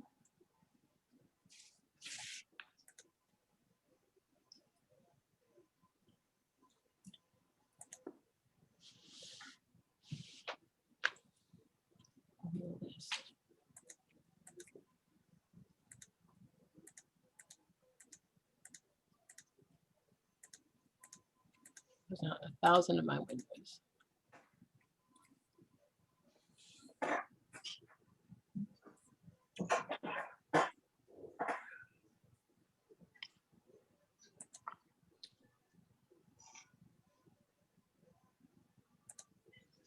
It's another list you might want to be interested in as well, because you'll see those kind of listed this way. Okay. So my stimulants, of course, would be my caffeine, my nicotine, any of my my Ritalin, my Adderall, of course, those are in my stimulant category. My sedatives, alcohol, tranquilizer, benzodiazepines are in that category. My painkillers, those are my opioids. Hallucinogenics, that's my acid. This is cannabis. Not saying a lot of, unless it's laced with something, people aren't going to tell you that, you know, they smoke pot and they saw little green men. Right. And of course, your solvents, those are your inhalants, right? We know very much so that a lot of our younger children now are using those inhalants. That is one of the questions that that one requires them to get a neurological exam. Because of the way that it destroys your brain cells. So that one, if it says if you see a kid, you're seeing a kid, you're supposed to suggest the family get a neurological.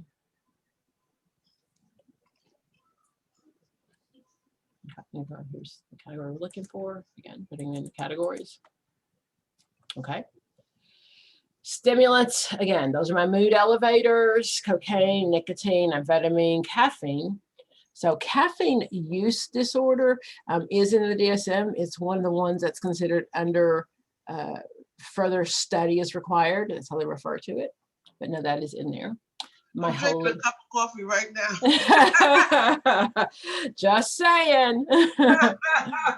Okay, it's 2 o'clock in the afternoon. If I had coffee, I would not be able to sleep tonight. Really? Real, I can have it in the Doesn't morning. bother me. I go drink it right before I go to sleep. Oh my goodness, no, no, no.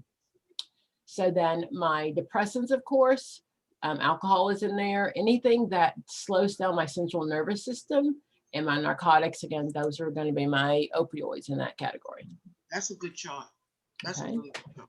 Put that one on there.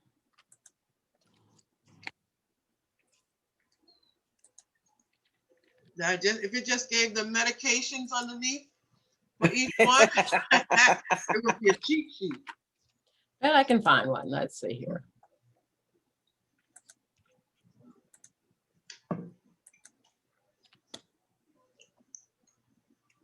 Wow.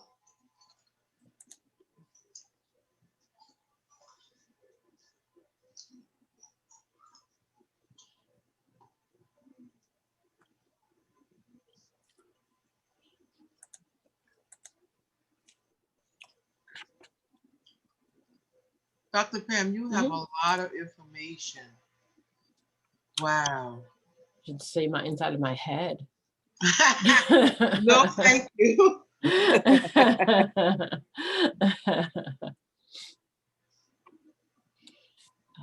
This was a good one.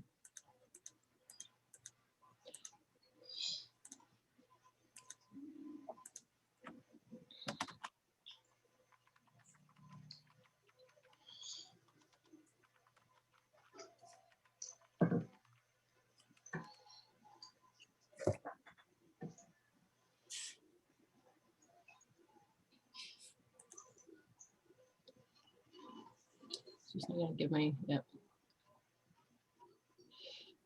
So this gives me a couple of them, but no, my central nervous system drugs, of course, that's my Valium, my Librium, Yeah, that's Xanax, good. all of those, okay. CSN stimulants, okay. Again, those are my uppers. This is crack cocaine, amphetamines, methamphetamines, hallucinogens, okay. That's MDMA, you know what that is?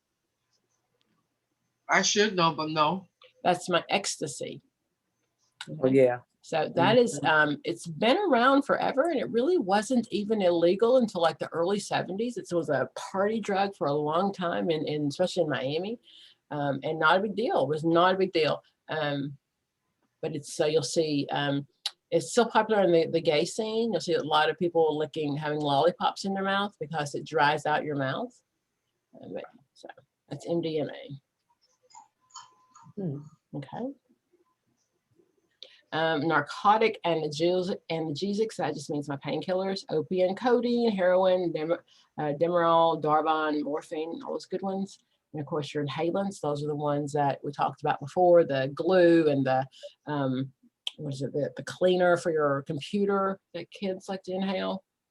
And then cannabis has got its own separate category. So the active ingredient in cannabis is Delta 9, that's the THC level. You can buy Delta 8 at the CBD store. There's a fine line between what's legal and what's not. Mm.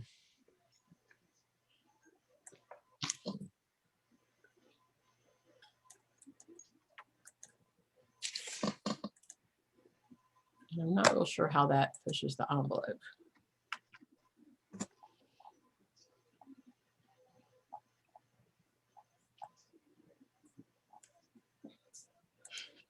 So the deltas, the higher the number, the more THC it has in it.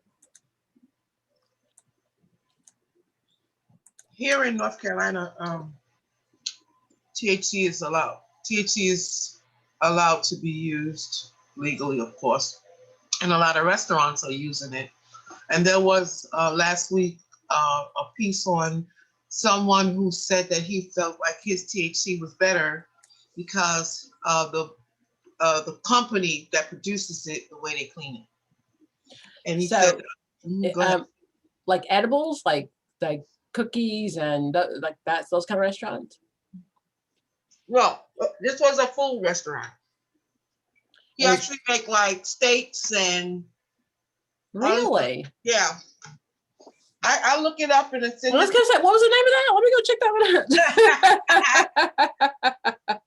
out. it was one last week. I forgot the name of the restaurant. Oh yeah. But he actually does burgers, pizza, you name it. Wow. And Okay. the part that stuck out to me was he was talking about a particular company that cleaned their CBD better than others. Gotcha. So with kids, edibles are really popular. So the cookies, and especially you can buy them now, with the 8, right? The Delta 8, and quite a buzz, is my understanding. But yeah, so they're like, I haven't seen food though. I've only seen sweets. Yeah, no, it's food. Well, check that out.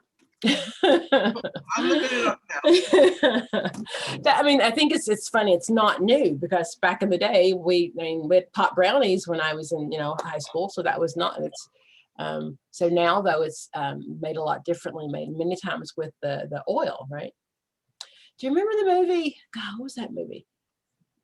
Oh gosh, he was a chef, and he was moving and went back to his grandmama's to visit his mama's house, and his brother accidentally spilt the weed and the chicken fat, and the fat that was fried chicken. What was that movie?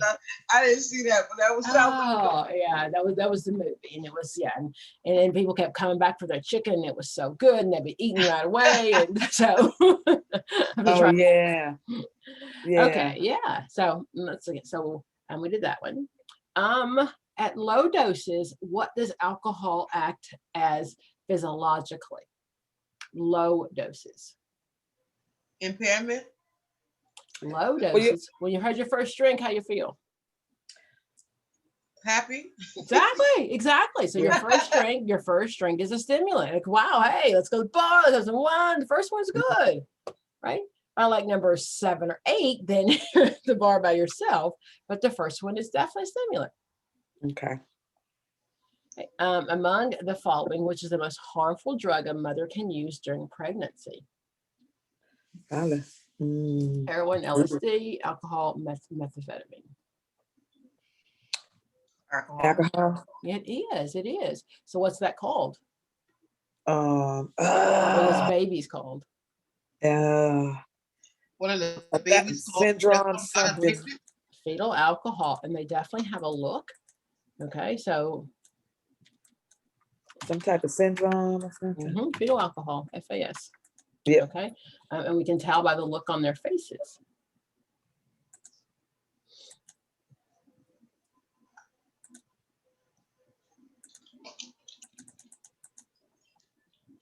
Okay, so low nasal bridge. They have the folds of their nose, flat mid face and short nose. Okay. So alcohol has profound effect on babies. While the time of the alcohol consumption, the concentration of alcohol necessarily to induce such severe problems, we're not really sure how much. We do know that it can affect development as early as 2 weeks of gestational age. So when you're 2 weeks pregnant and you might not even know that you're pregnant yet, that's many times when those fetal alcohol things can develop. You don't even know you're pregnant many times. So ocular manifestations, those are things that you can see. Okay. Okay.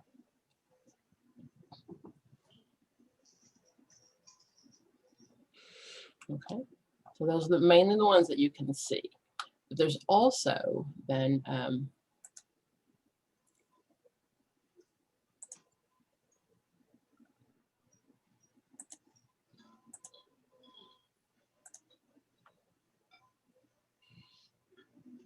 you report on a mom when she's pregnant and using? Of course. Of course not.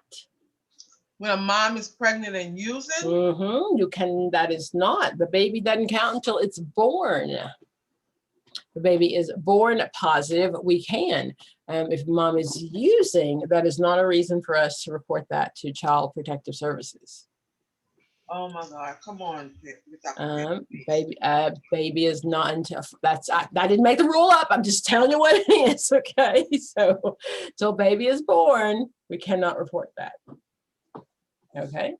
So how do we prevent this fetal what you call it? Alcohol. Really just hopefully educating mom. Educating mom.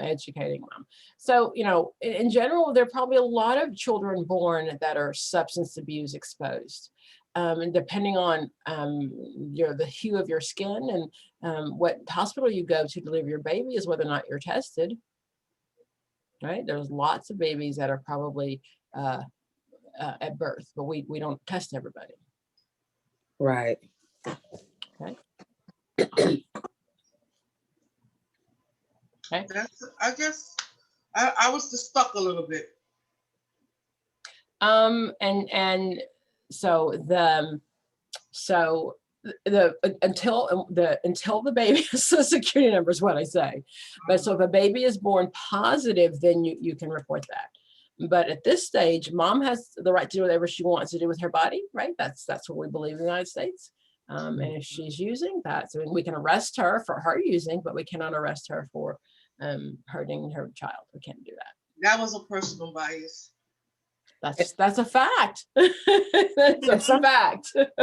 Sometimes when mothers have the baby, they I guess they must test the baby then, because yes, the baby stays with CPS or yes. whoever. Okay. Yes, that is correct.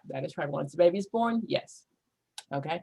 And then if mother has one in CPS custody and she doesn't have custody of the one, and if she gets pregnant again, then that child's automatically going to go back into state custody as well. Mhm. So if you can't raise the one you have, you can't keep the other. You can't raise the other. That I get.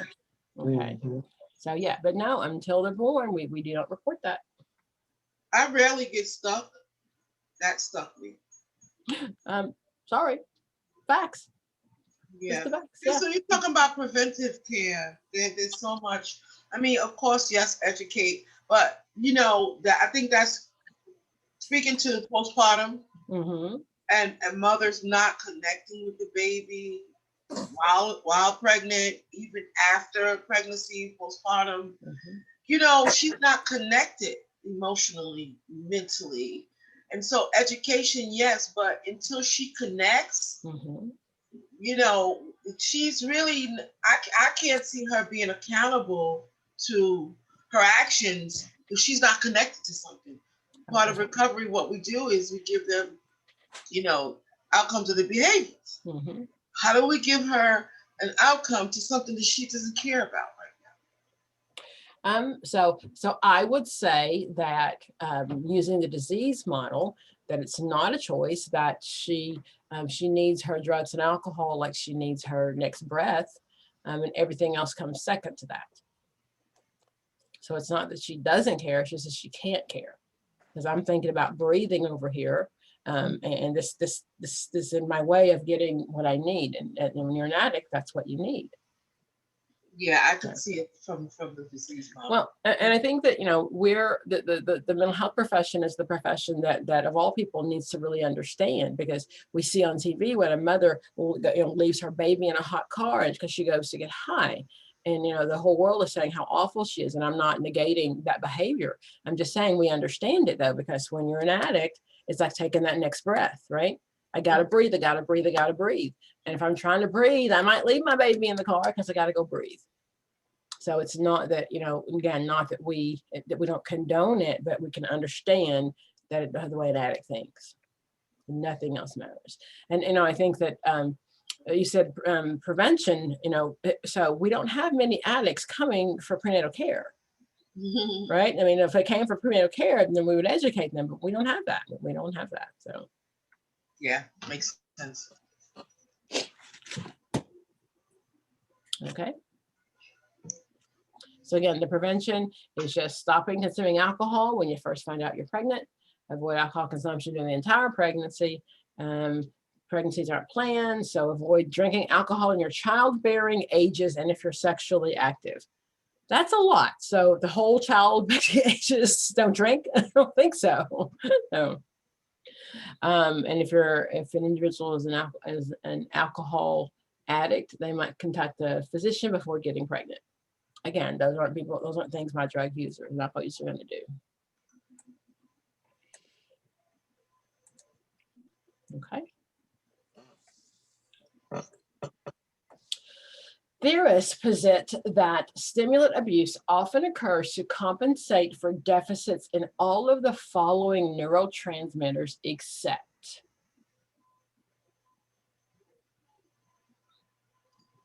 You know that one? Say that. Oh, wait a minute. I was looking up something. Stimulus. So most of them you should have heard Yeah. heard of. Is it B? Yeah, acetylcholine. Yeah. Mm-hmm. Okay. So the rest you should know of. So what's serotonin? What does it do? What do you know about serotonin? How about that?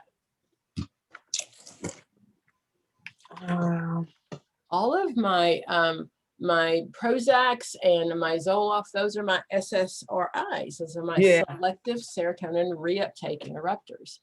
So the thought is I don't have enough in my system. Okay, so by doing this, I'm going to so by adding a Prozac, it allows my body to accept more of it. Okay. Okay. Yeah. So it's not that I'm not producing enough. It's just that I don't have my body's not receptive to it. So too much serotonin has to do also then with autism.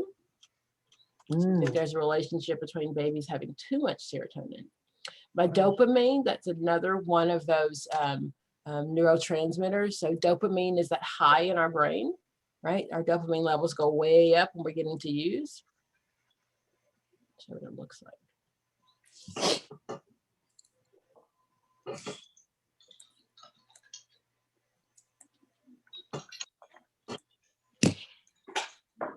That's where that chasing the high comes from.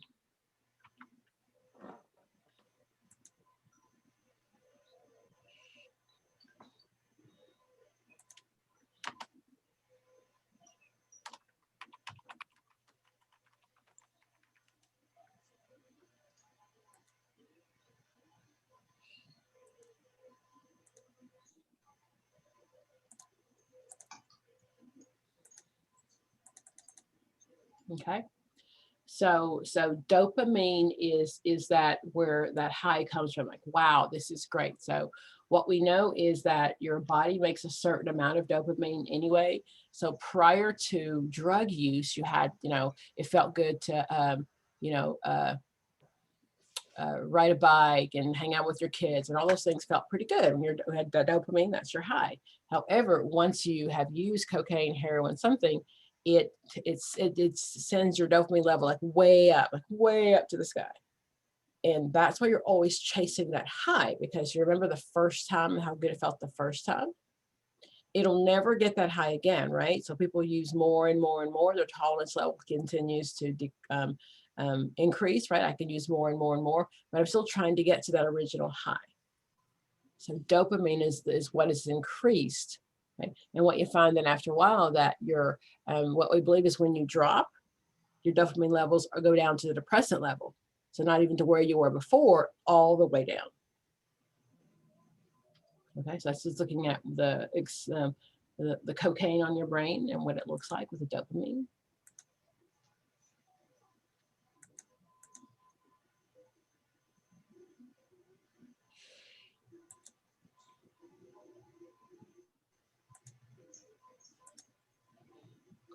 And not that you care, but this is what it looks like in your brain.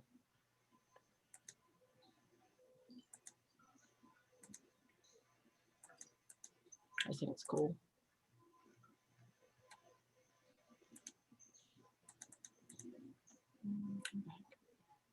Okay, so these are neurotransmitters, right? This is so your receptors are where in your brain, we have synapses, right?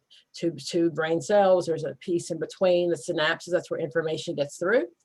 Okay, so what we know is that, so when you are using cocaine, the dopamine factors firing like so much faster and so much stronger.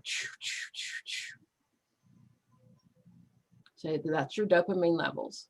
Okay, and then anytime you're using anything that increases your dopamine is just going to increase that.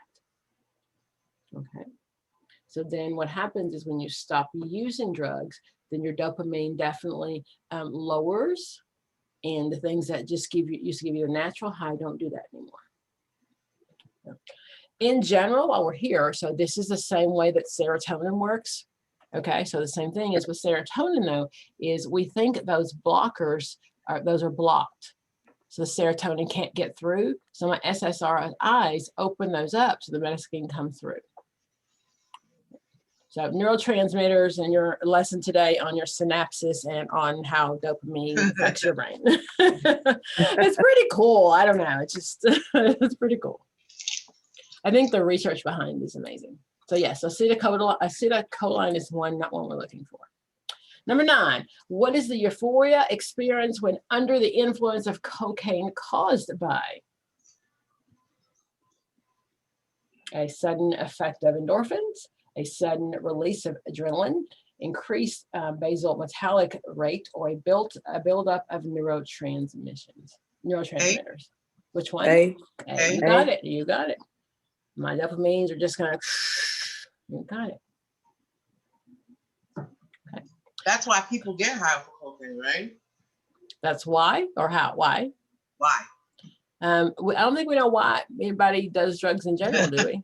Well, I thought it was because of that experience of the increase in dopamine. I mean, I think that, yeah, I mean, but cocaine does that. So does, alcohol is a stimulant. The first time you take a drink, it does the same thing, right? Yeah. It's not near as potent as cocaine, but yeah.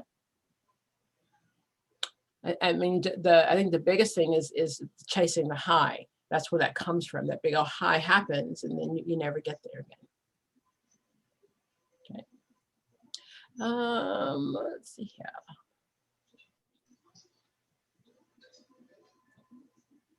To number 16. What is the most correct statement regarding individuals voluntarily entering treatment for substance? Most of them. They're committed to change. They are ready to change. They are varying stages of change readiness, and they are primarily in need of encouragement. I would say C. That's what I was caught between C. Yeah. Okay. So varying changes. Okay. What about D? They're in primary need of encouragement. Yeah. Motivation, I guess. Okay. I mean, I guess, but yeah. But so the most correct would be C, though. Whenever there's a most number, that means one of them could be correct, but more than one could be correct. But what's the better choice? Oh, yeah. So remember when you see those in the questions. What is ambivalence about substance abuse treatment symptomatic? What is ambivalence about substance abuse treatment symptomatic? Ambivalence just means I can take it or leave it, right? I'm not really hard to keep clean. I'm not really hard to keep using. Either way, I'm just kind of in the middle. Denial. C. Okay. So denial is I'm not even admitting that I have a problem. Okay, ambivalence. Okay. Okay. So that's denial is I don't have a problem whatsoever. So that's when we use that motivational interviewing, right? To point out the other things that may be going on.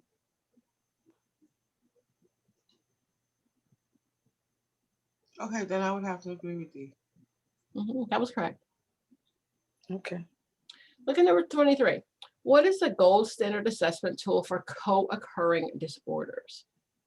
The Addiction Severity Index, the Minnesota Multiphasic MMPI, the MSE, or none of the above?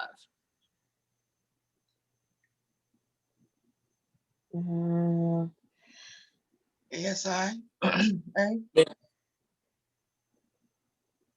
Show you that example.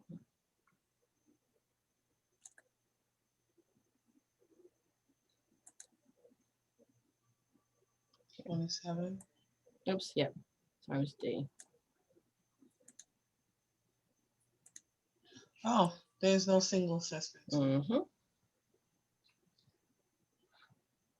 Number was it? 127. It was. 27.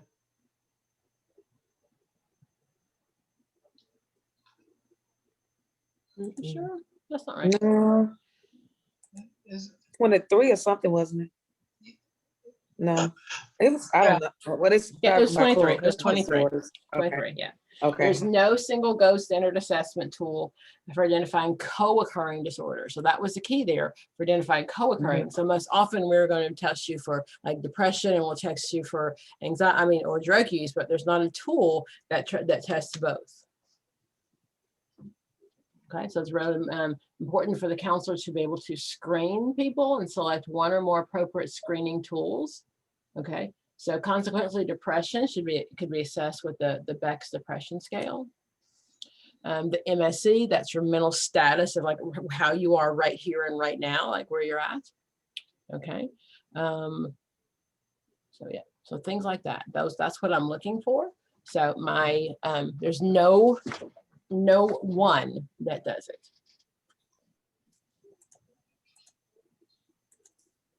Let's go back though and look at those screening tools, because there are some really good ones out there. The CAGE was almost often on there. You know what that one is for?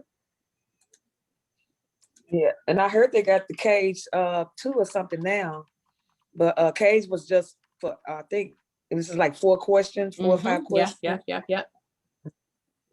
It is on the test, and also the one that's called Tweak, and that came out the Ready to Test book. I do have that one, and I did notice some Ready to Test, some information in that book was on the test as well, was similar, but yeah, Tweak was Say again, some stuff you said from the test was. Yeah, on the test, on the AADC test for Louisiana. Yeah, I did see that. I was like, wow. I hope they gave you study stuff that was on the test. That's the whole point of it, isn't it? Right. Yeah. And Tweak was for pregnant women. A lot of people didn't know, never seen that before. But I did seen that one in the Ready to Test book as well. But a lot of friends I heard, that's like, I never heard of Tweak. Yeah.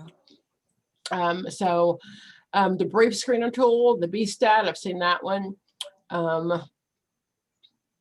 The audit, I've seen that one. And again, I'm gonna send you this link so you can go back and look at them. So that's the CAGE.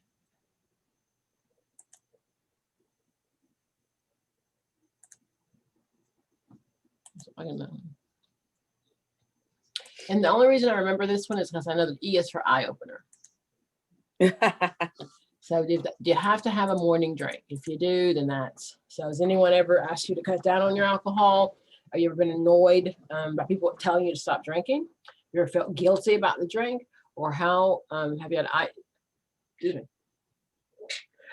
you ever had a drink first thing in the morning? That's your eye opener. That's how I remember the CAGE. I don't know. That's what I always remember. Let's see here. I've seen this one.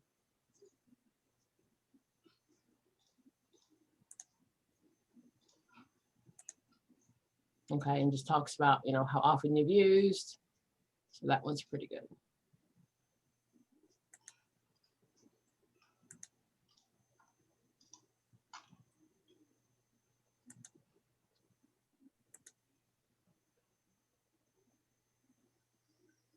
You seen this one, the craft? Yeah. Yes, ma'am. Okay, so that one might be on there. That's for children, adolescents, or young people, isn't it? So that one's on there usually.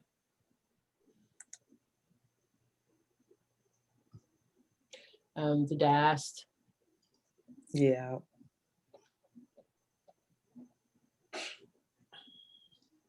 The PHQ, I've seen that. That's a health screening. Oh, we actually use that often for mood disorders as well. Yeah, we use that at our job, the PHQ-9. Yeah. Okay. So I'll put that link in there though, but those are really good. A list of tools on that one. The Tweak isn't on here though, is it? Yeah, put it in your notes because it is on the test. I mean, I ain't telling you what to do. I would just say, I'm sorry. No, that's a very good one.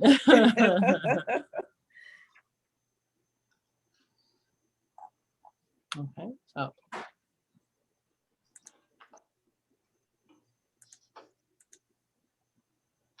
Some questions.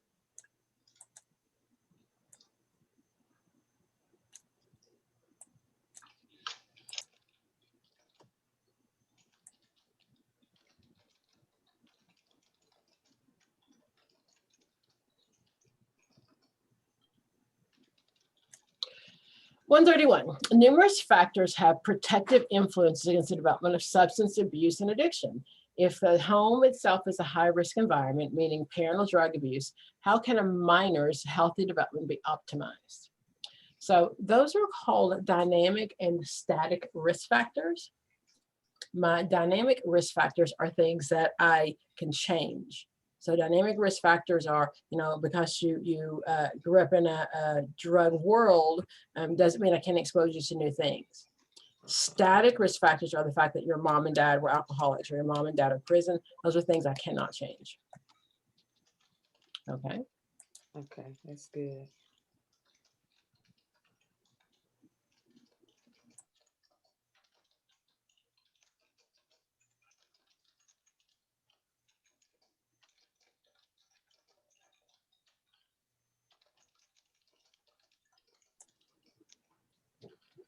Okay. So look at number 135. Native Americans, American Indians, and Alaska Natives have distinct culture, particularly among those living on the reservation or trust lands. What percentage report alcohol abuse? And that's one of us, a pretty high percentage most often.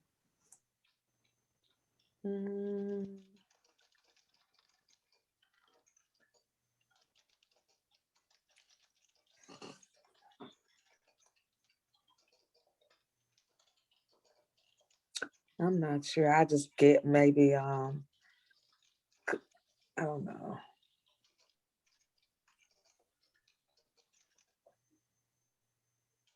Probably 25 or 35, maybe. We actually really think that there is a genetic difference. That the way that many times their body even actually produces or metabolizes. 131.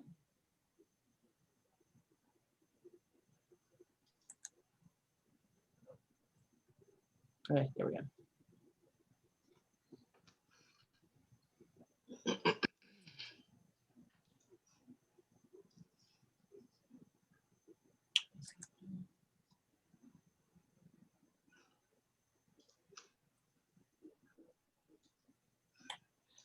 Let's see here. In general, just kind of go back. So approximately 28% of Asian and Pacific Islanders use alcohol. Though 3% reported illicit substances. 7% of adolescents in the same group. Hispanics and Latinos. For that one question, which one was it? Here it is. Alcohol-related deaths are over 3 times the national average among those between 12 and 17. The illicit use was 22%, a rate higher than any other group. Although 20% of Native Americans live on reservations or trust lands, okay, so it's still 22%. Right now there are 562 separate tribal entities. We used to have like 6,000, do you know that? There's many different groups. So tendency to use Native healing traditions, considerably further progress needs to be made, and culturally sensitive programs should be figure prominent in these areas. Okay, so it is illegal to actually sell drugs and alcohol on the tribal properties, but you'll find at the beginning and the end of the tribe, at the end of the reservation, that's where the drug stores and the alcohol stores are. Okay. And you know that there are Native Americans have as a sovereign nation. So if you're arrested there or if you're doing things on the reservation, it's handled by the the people in charge of the reservation, not by the U.S. government. There's the Indian Welfare Removal Act, and the goal is to make sure that when Native American children are taken into custody, Child Protective Services, that every effort is made to contact their authorities, and then to also make sure that those children stay with Native American families.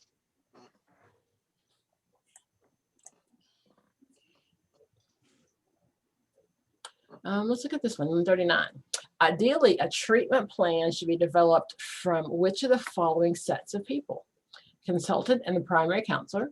The primary counselor and assigned treatment team member. C, the counselor and the client together. Or D, a program administrator and a consultant. Can you scroll up a little bit? Because I can't see the whole thing. And there's 2 at the bottom and 2 at the top. Oh. C. You see there's A and B at the bottom and C and D at the top. Well, it has to be C. It's the only one that has a client in it. Exactly. Planning always has to include the client. Always. Treatment, number 140. Treatment plan should be referred to the type of program service modality being offered. Which of the following is not a common modality? Residential, outpatient, scholastic, or perinatal? Scholastic. No, I want to say D. I don't know what C and D mean. So scholastic would be like teaching you, like, right? Using an approach where we're going to educate you. And perinatal would be means after, because prenatal is before the baby's born, perinatal is after. Right. Okay. Okay. So which is not a common modality? Yeah, I agree. D. Okay.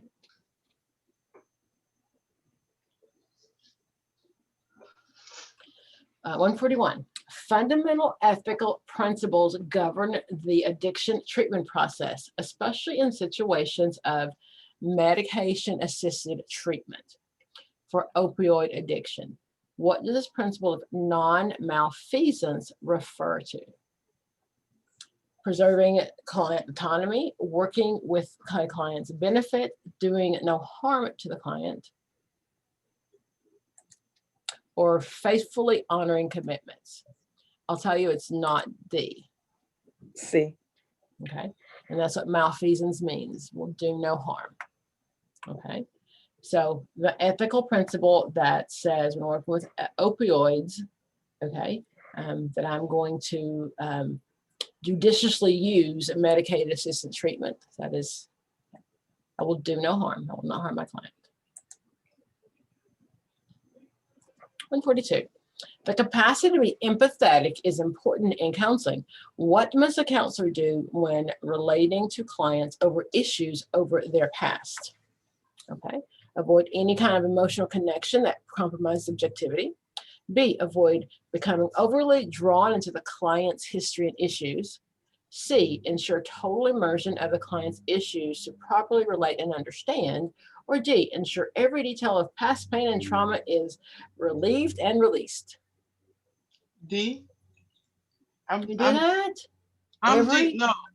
No. I'm probably A. I don't like A either. Avoid any kind of emotional connection that compromises. Okay, so the capacity to be empathetic is important to counselors.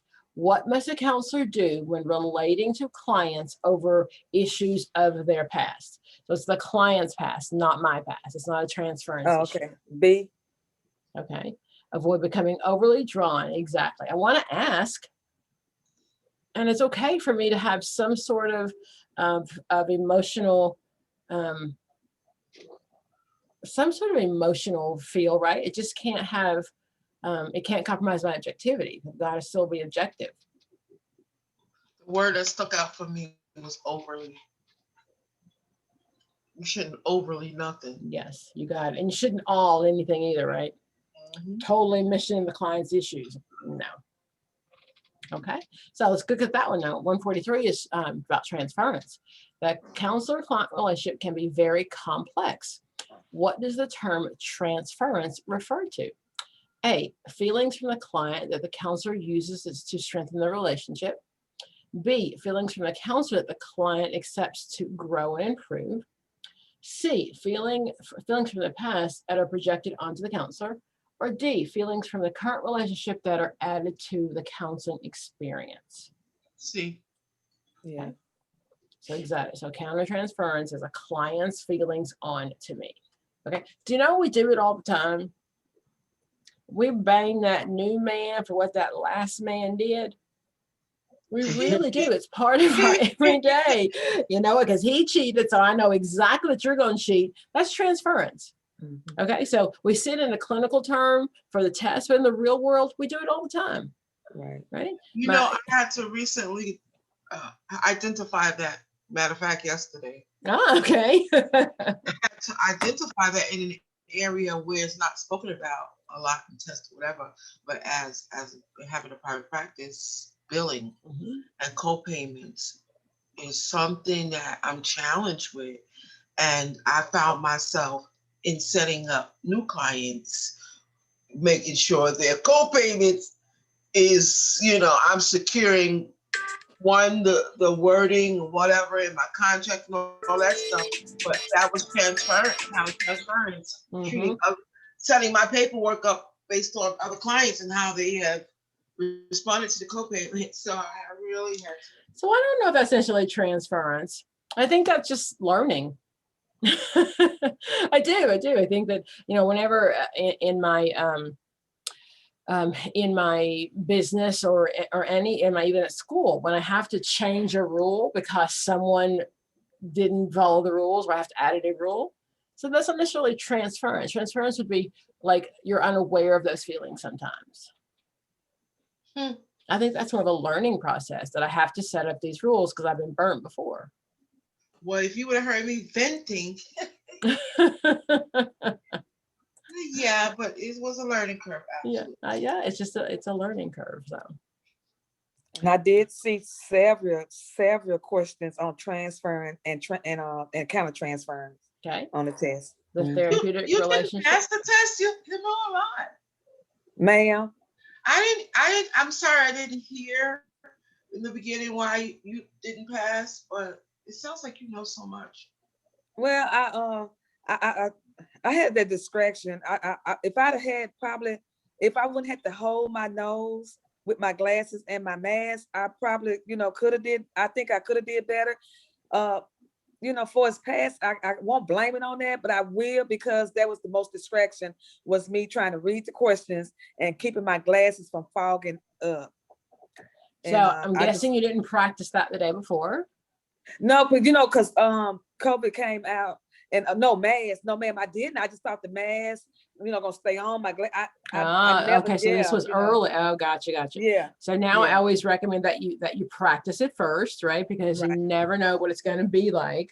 And then the K9 mask, they have the metal that folds down. That seems to be better.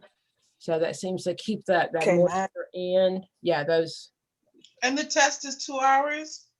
It is 100, and there's 200 It's questions. Actually, go ahead. Well, my test is 3 hours for 150 questions. Well, yeah, they do throw in the extra. No, it's 150 because they throw in an extra 25 for something to do. They say it's testing. Those questions will be on the test again later, or future tests. Okay, so it depends on, because every state is different of what their curve is and what they're doing, but the IR and the guidelines talk about. It's still not as bad as the LCSW test. Jesus.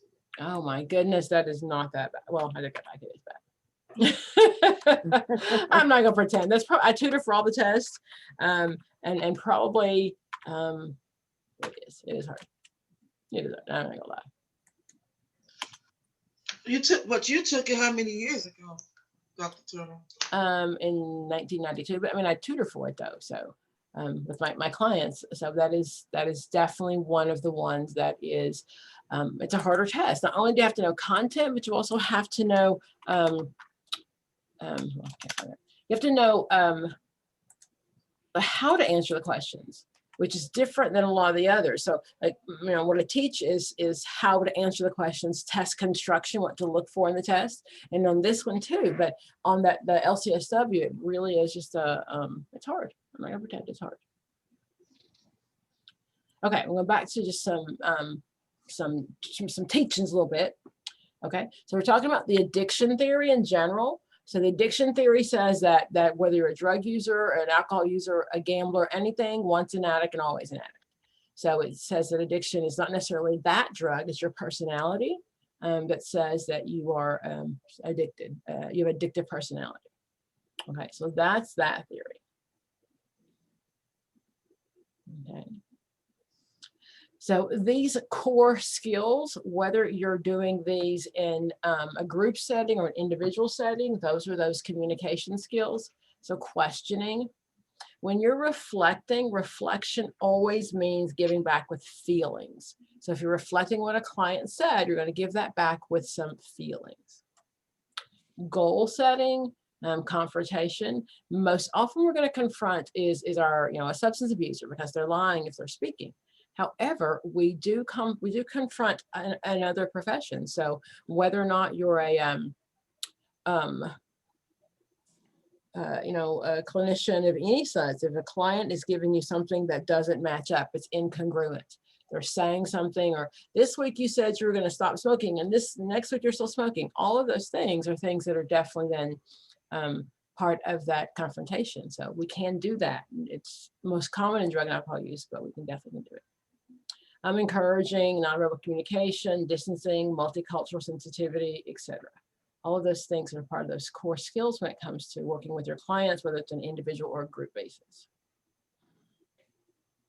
Okay. So every program has an admissions, what it takes to get into a program, right? Most of them, if you're adult, age 18, negative drug test on admission. I don't think that one's true. Okay, random drug test, physical, medical clearance, legal, your background, all that good stuff. The clinical assessment, that's where you're going to use those tools. That talks about the SASSI-3 and the MAST and the DSM. Okay. So most often those are used upon intake when you're doing an assessment there.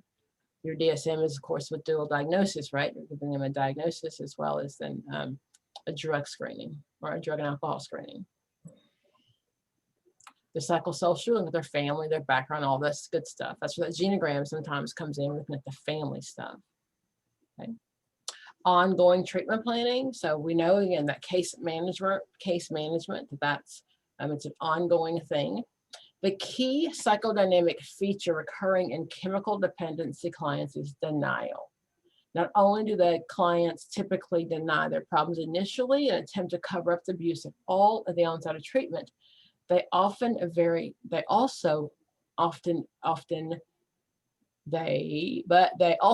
often cycle back into denial. Okay, so I've been clean for a couple of days. I can do this. I can do this. I'm fine. And then you go back to the denial again because I'm looking, I'm looking for a quick fix many times. I'm not an alcoholic. I'm not a drug user. Types of counseling services we offer: individual, one-on-one, that's with an addictions counselor, group work, of course, AA, NA, those are the typical ones. Family sessions with the addict, family sessions without the addict. When you're trying to get an addict clean and he has family issues, what do I focus on first? The family issues or the addiction? Client. So exactly. So I'm making sure his addiction is under control before we look at any, family issues. That's for sure. Of course, you have to document, that everything that you don't write, it didn't happen.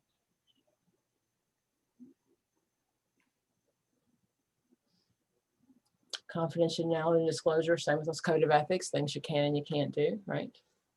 Exceptions of confidentiality. Again, using the NADAC code of ethics, right? The same thing. I cannot share unless you're in imminent danger of hurting yourself or someone else. Okay. So with those, so I always say, so if someone leaves a bar or leaves my office drinking or they're drunk, is that a duty to warn? Absolutely. Yeah. Well, not drinking, but drunk. Okay. Oh, so, no, is that a duty to warn? No, ma'am. So that's the question. Is it a duty to warn? Because he hasn't given me any specific intent. Okay. So it's duty to warn is if he says he's going to intently hurt somebody. But in that case, I still could call the police, right? And just report that this kind of car and the man appears to be inebriated, or he left my office. There's also other things you can do with that type of situation. Like, do you have a friend? Can I call someone that possibly can drive you? Yeah. So on and so forth. Oh, yeah. And Uber anywhere these days. Yes, ma'am. Informed consent, remember, that has to be understood as well as signed. That goes back to our Tuskegee Institute when they could not read it and didn't understand it. So not only has to be signed, but also has to make sure that my client understands it as well. And informed consent, that part of that is telling them what I can keep confidential and what I can't. So you don't want your client to start talking to you and you're like, well, don't tell me that because I can't keep it. So you always want to do that in the beginning. So if you tell me that you're going to hurt yourself, hurt someone else has been hurting you, especially a kid, then I have to do something. But I want to tell them that before they start talking to me, because once they start, then I don't want them to feel like they can't trust me. So they need to know the rules up front.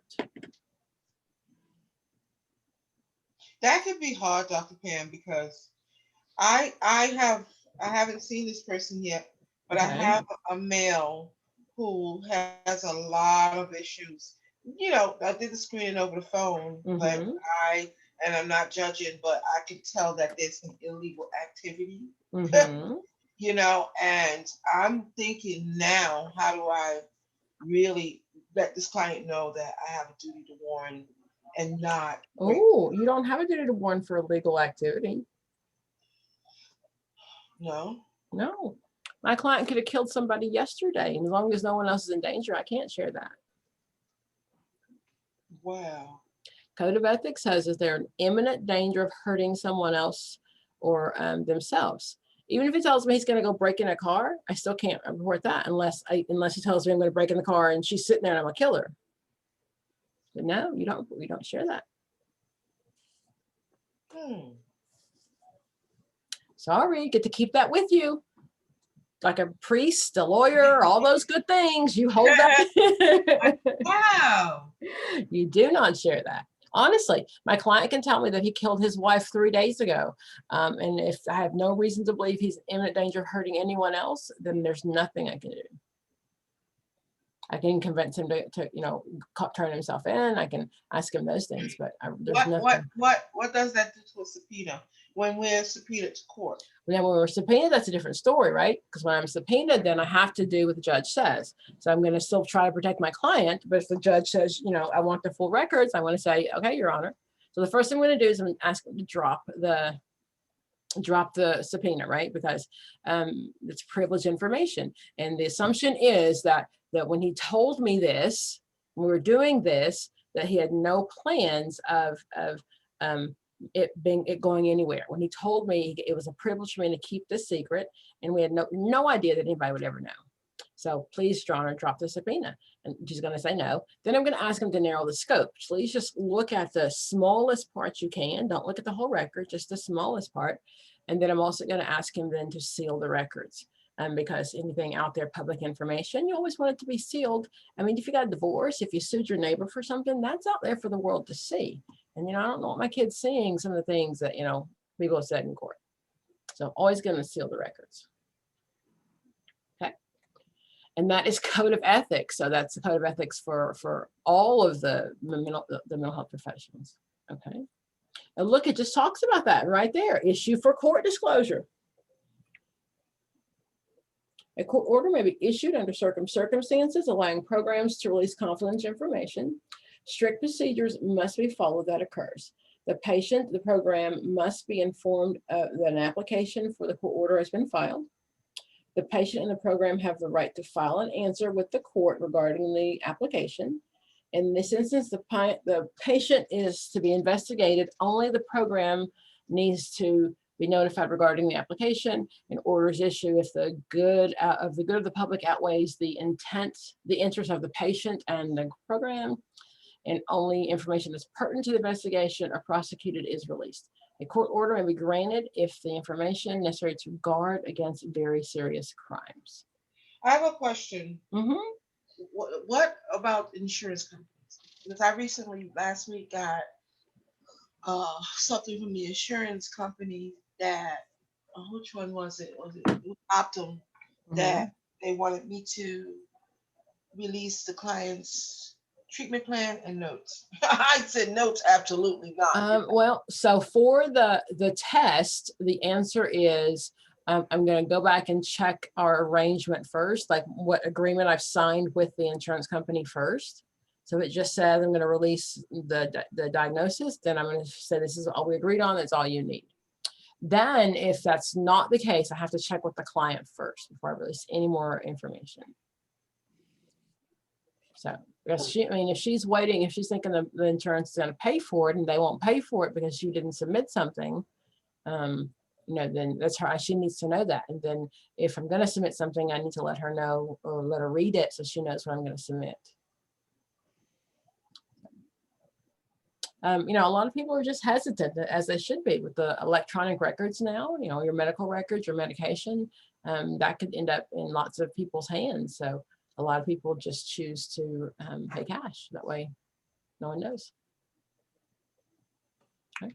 Then the doctor, and they can pull up all your medical, oh yeah, see back in whatever you had, blah, blah, blah. So we have all these medical electronic notes that are everywhere. I find with my working clients, that's one of the first things they ask me. Will my job find out about this before they even tell me what the issues are? And I let them know that I have a duty to protect their privacy. So that doesn't mean their job won't know, though. What does it? Well, not if I tell them. It won't know. You won't tell them, but it doesn't mean, especially if they're billing insurance through their job. Right. There's not a chance that somebody would know. Well, 9 times out of 10, what happens is they're not coming to me for substance use. They're coming to me for mental health disorder, which that's the diagnosis, and that's what the insurance companies get. I would agree. But clients still need to. If they ask, the truth is that their job could still know. Yeah. Well. If your insurance.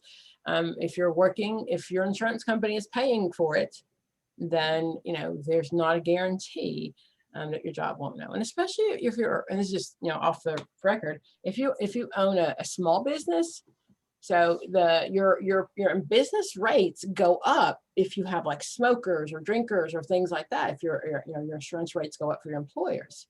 So as a business owner, you don't want to know that your client keeps, getting hospitalized because he's got suicidal, right? That's going to kill my insurance rates. So that'd be a reason they fire him.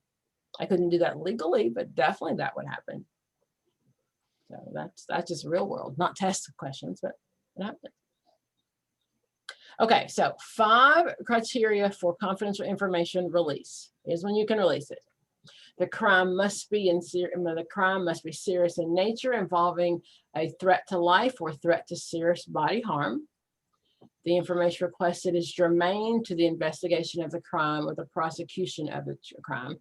That means, again, if you're in court and this information is the most important thing they need to prosecute the case. The information cannot be obtained by any other reasonable method. One second.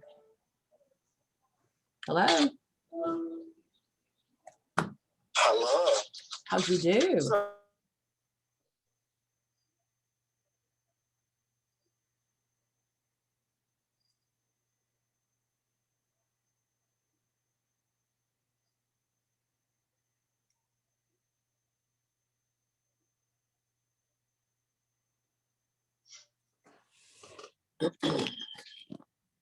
When are you taking a test again, Angela? Sorry about that. I have to get good news when my clients pass. Sorry. Okay.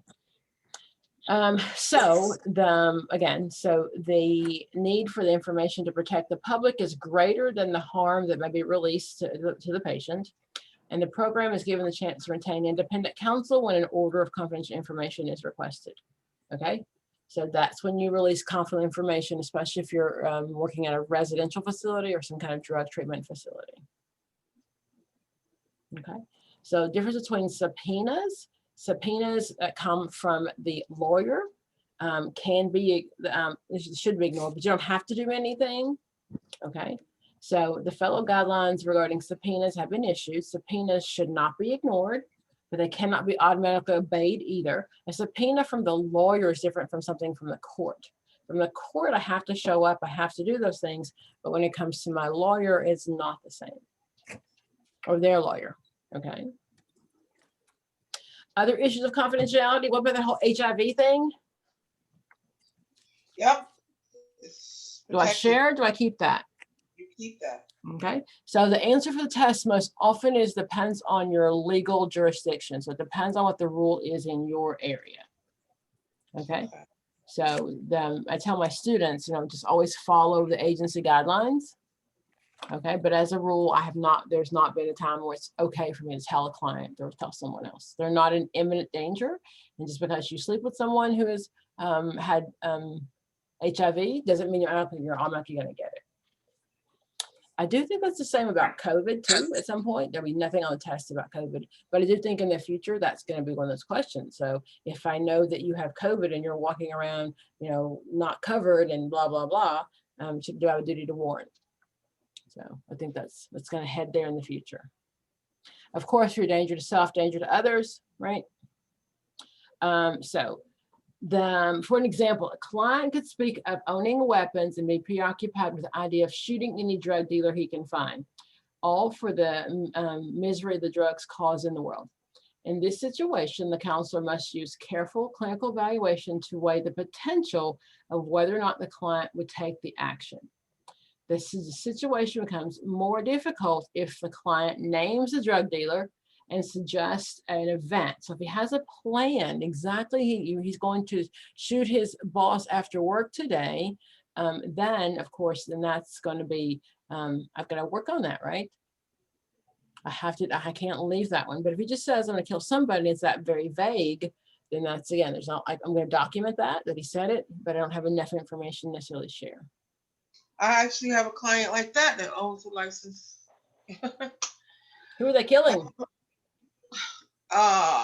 She called it berserker mode, and says when she goes in berserker mode, she's not able to be reached. But I did an assessment. I did an assessment on what does that mean, and does berserker mode go get your gun? And she said no, berserker mode is a protective mode that she curses out and says things to people, but she doesn't have a reason to go get her gun. But she did say that she believes the maintenance comes in her house when she's not there. I think there's some truth to it. Not that I could prove. I mean, those are like whether it's not paranoid or not, but I don't know. I tell you, if I come home and he's in my house, he's gonna be dead. And I'm never recorded, so my house is gonna be dead. Well, that's why you get it concealed, right? I guess. So, I live in Tennessee, so we don't have. What do we have? I don't know.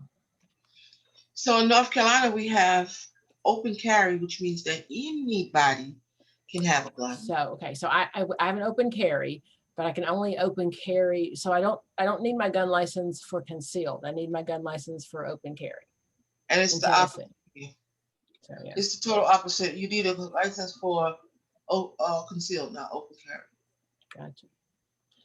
When I'm by myself, I'm single female, and I make it very obvious that I'm carrying. So the goal is just to stay away from me. Let's find someone that's an easier target, right? Not me. Okay, so common case management techniques. So we talked about that before. Case management, make sure we're following up on the clients, right? Ongoing assessment, care planning, plan intervention, routine reviews. That's of course following up on the clients. You might see that term deinstitutionalization. I said before, it's where all the homeless people came from. So every so often we decide we're going to close those mental health facilities and put them out in the streets.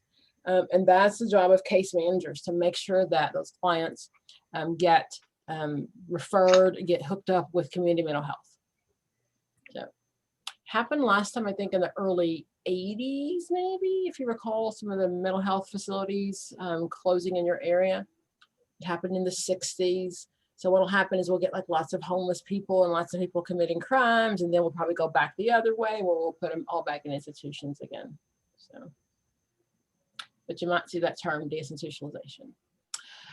Continuing care, of course, after our patients are discharged, especially if it's just a detox, we've got to make sure that we follow up with them.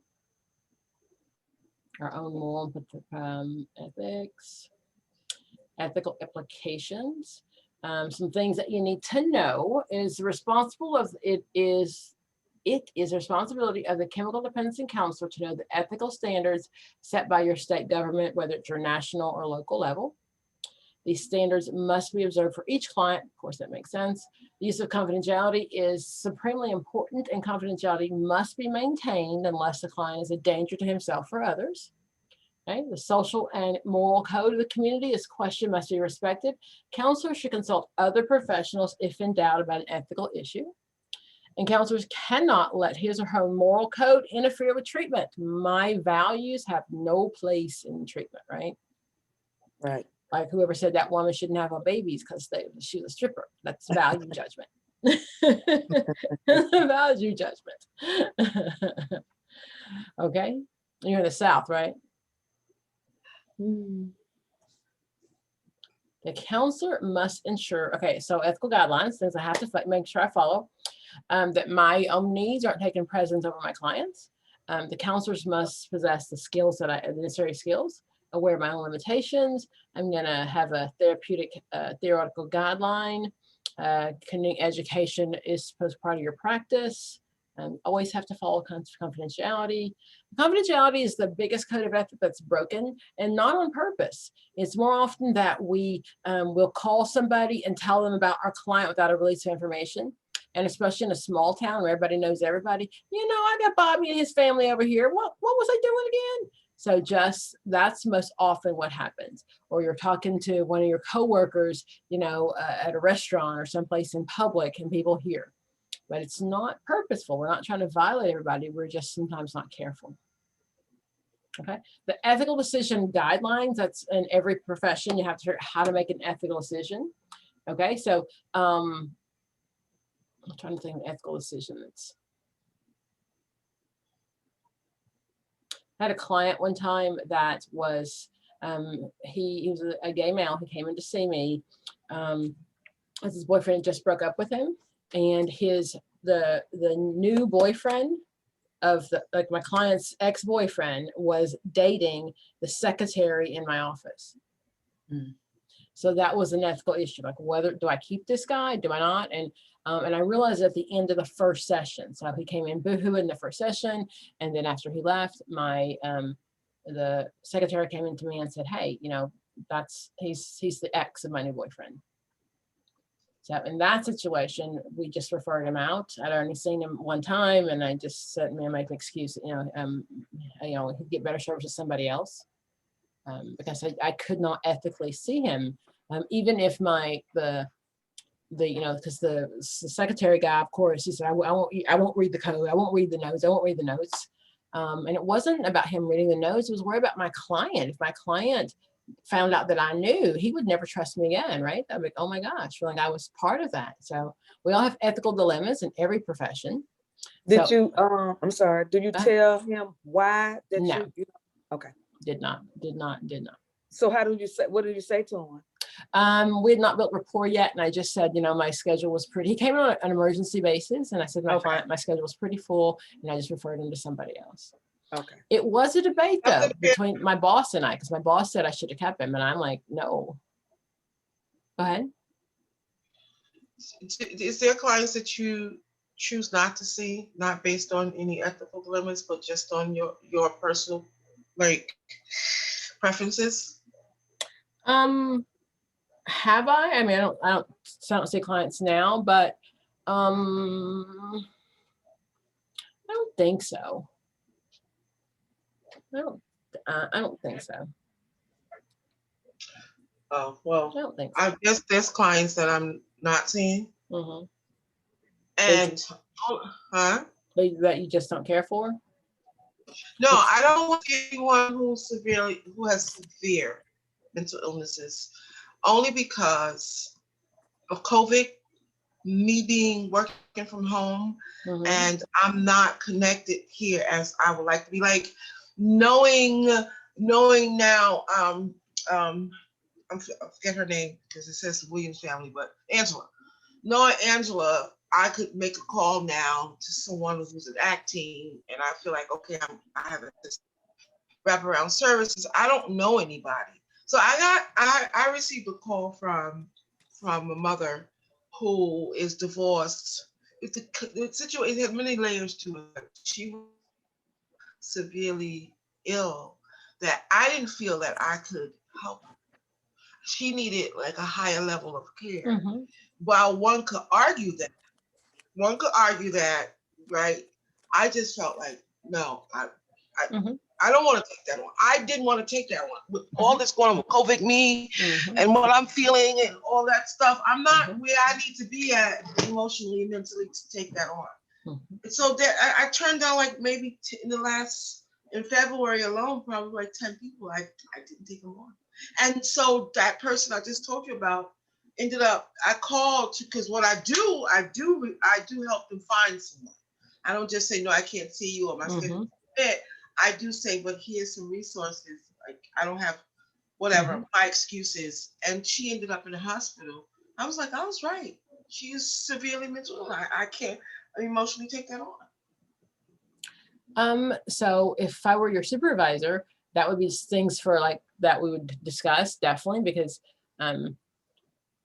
if it's out of your scope of practice, that's different, right? So if you feel like you're just not knowledgeable enough to work with people with severe mental illnesses, then that's out of your scope of practice. But just because I don't want to take it on would not be an ethical reason. It's not out of my scope of practice. I've worked with the severest mental health. Yeah. So, I know where I am right now. So if you were my supervisor, I would say to you, emotionally, for me, that would be too much. One second, I'm sorry. No, you can go. I'll talk. I'm just thinking that's not an option. I mean, I get that personally, but for the code of ethics, that's not an option. If you go to the doctor and he's having a bad day, he can't not see you. That's his job and that's his profession. So, I mean, that's ethically, that's not an option. Does that make sense? So what you do, I mean, but ethically, it makes sense, but also self-care is important. It is. And having 10 clients who are severely mentally ill is taxing. It is. Yes, yes, especially in the middle of COVID. Mm-hmm. Okay. And if it wasn't COVID, and I had options to do more things for myself in terms of self-care, I would say, okay, maybe I could work around this, but I'm limited. I totally agree. Have you gotten your shot? No. Going to? No. I haven't decided. I right now I will say no. Maybe later I will, but I just Tuskegee. Yes, it's too fresh. Too fresh.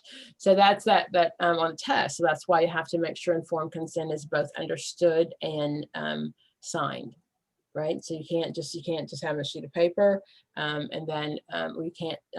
They have to sign something, but they have to fully understand it. Because that was the problem with Tuskegee, is people signed but had no idea what they were signing.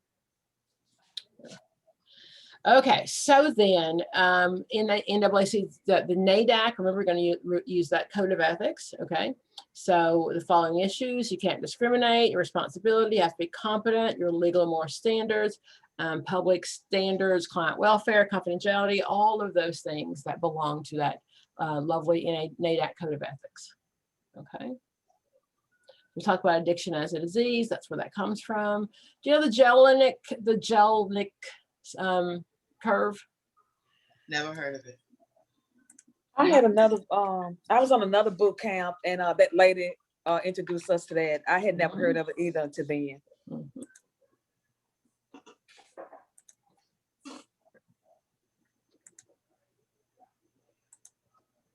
So it just talks about the stages of alcoholism.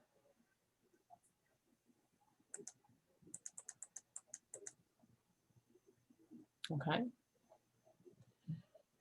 So then you're going to, what the curve says is that you're going to, okay. So downward spiral, occasionally relief drinking, some blackouts, feelings of guilt, some neglection of food, care, all of those things. And you're going to spiral down. So this is your crucial phase, spiral down. Okay. The chronic phase, that means it's becoming a problem. Chronic means it's over and over again, long and insidious. And then the rehabilitation stage. She says at some point we're going to hit rock bottom and then we're going to go up. So that's the Jellinek curve. For the purposes of the test, well, how should we think about that? It's the crucial phase, the chronic phase, and then recovery. Chronic recovery, got it. Okay. So that is that curve. Just some other things. Drinking affects your, affects everything. But yes, that's my Jellinek curve. Now you had a workshop and you still didn't pass the test, so it better been them glasses. Right.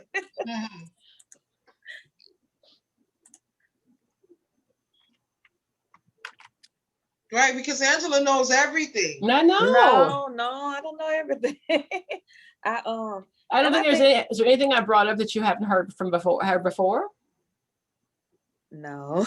I say that, you know. No. Was that your first time taking it? Yes. And I think I probably also and I've been studying, like I said, the medications, and like I said, I can't pinpoint where they gave us our scores, but also I think I kind of got some like the drugs intoxication, knowing different ones, and because some of them are similar, to intoxication. And so I don't know. I don't really know where I don't know, got caught up. I know that I was having a horrible time with this fogging up the glasses, but I did buy me a shield from Amazon, and I did practice. It's like a shield glass, and also I can have my glasses on. So I have been practicing with that on, and it did not fog up at all. Good. I know I had test taking anxiety really bad. Yeah, and like she said, you just gotta, make sure you're understanding, and when they, because 2 or 3 of them gonna be basic, the answers, but what is the most, right? Yeah. So those are, again, I'm giving this information to you. This will get these books. Okay, those are the roles. They're from Virginia Satir. As family dysfunction, and we also see them in the same roles that we see them in a group setting. So you have the enabler, right? The enabler is the person that always makes a way for the person to drink. The scapegoat, that's the one they're always, or sometimes it's called the identified patient, right? The one they're always blaming things on. The hero of the family. Okay, so that's the one. Many times the oldest child, they're trying to do everything right to save the family. The mascot, that's the one who tries to, make the family laugh. A lost child, all of those terms, you usually can see those on there too. And again, take it if I'm wrong. So, but yeah, usually those are on there. Okay. And just some of the facts: 3 out of 4, 71.6 child welfare workers report that alcohol or drugs is the primary reason for maltreatment. Okay. When prenatal drug exposure occurs, children are 2 to 3 times more likely to be sexually abused than other children. So if mom is using drugs when she's pregnant, then the odds of her being abused, the other kids. Talks about, again, so rape increases. So all of those things that happen just because of increased or involved with substance abuse. Ecstasy and depression, talks about those. Those theories, there's a development, I've seen those. Cetacophil, that just means from the head downwards. People grow from the head down. That's all that word means. Cepha means head. So always remember that when I see something encephalitis, that just means head. Okay. So you might see that, and that's just normal human behavior of how babies grow. Just some of those stages you might see on there. Erickson, right? His stages of development. Okay. So trust versus mistrust, all of those same stages that you'll see on the other tests will be on there as well. Right. Okay. Freud, or anal phallic latency in genital, all of those stages are going to be there. And the ego, that's on there too. That's The Freud. ID. That your id, that's Freud. Yep. So if the devil made me do it, that's your id. So that's, so you see the man pulls in the parking lot to drink, and he says, you know, the devil made me do it. That's your id. Okay, Piaget, he's my developmental guide. Sensory motor, preoperational, concrete, and formal, right? Those are same stages that we learned in other parts of the tests. They're the exact same ones. Okay. That's, again, that's Piaget, knowing, you know, conservation, that's the glasses hold the same amount. Reversibility, serration, putting things in order, all those things belong to Piaget. Okay, my behavior people, Watson and Pavlov. So Watson and Pavlov talk about, then we're just going to consequence and reinforcement, right? So if every time, an example of that is when you have the blow thing in your car. Right? So if you cannot start your car until you blow on it, that is behavioral consequences, right? So behavior people don't care about your feelings. They don't care about what caused this. Behaviorally, you cannot start that car until if your alcohol content is too high. So that's it. You're just going to stop the behavior. Again, those are normal development stages. You'll see some of those, just what happens at a normal developmental stage. Talk about gender issues. Cognitive approaches, that's your CBT and RABT. We touched that a little bit in the SMART conversation at the SMART goals. So that's my RABT. And CBT is changing your thinking pattern, right? RABT is changing your belief about it, but CBT is actually changing your thinking pattern.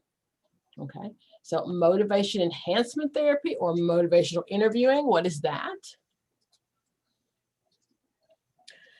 It's the Stages of change.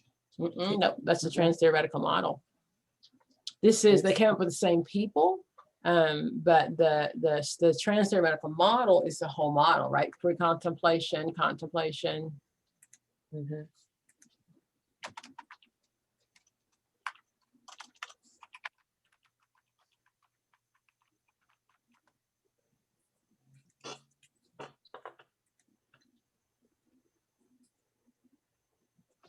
Okay. So pre-contemplation, contemplation, planning, action, relapse, and maintenance. Okay. So when you're looking at pre-contemplation, I have no idea I have a problem, right? None.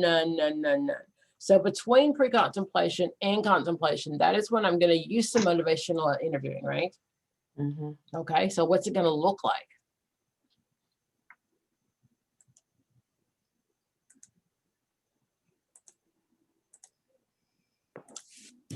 Theory behind it, go ahead. No, I'm just saying, I was thinking.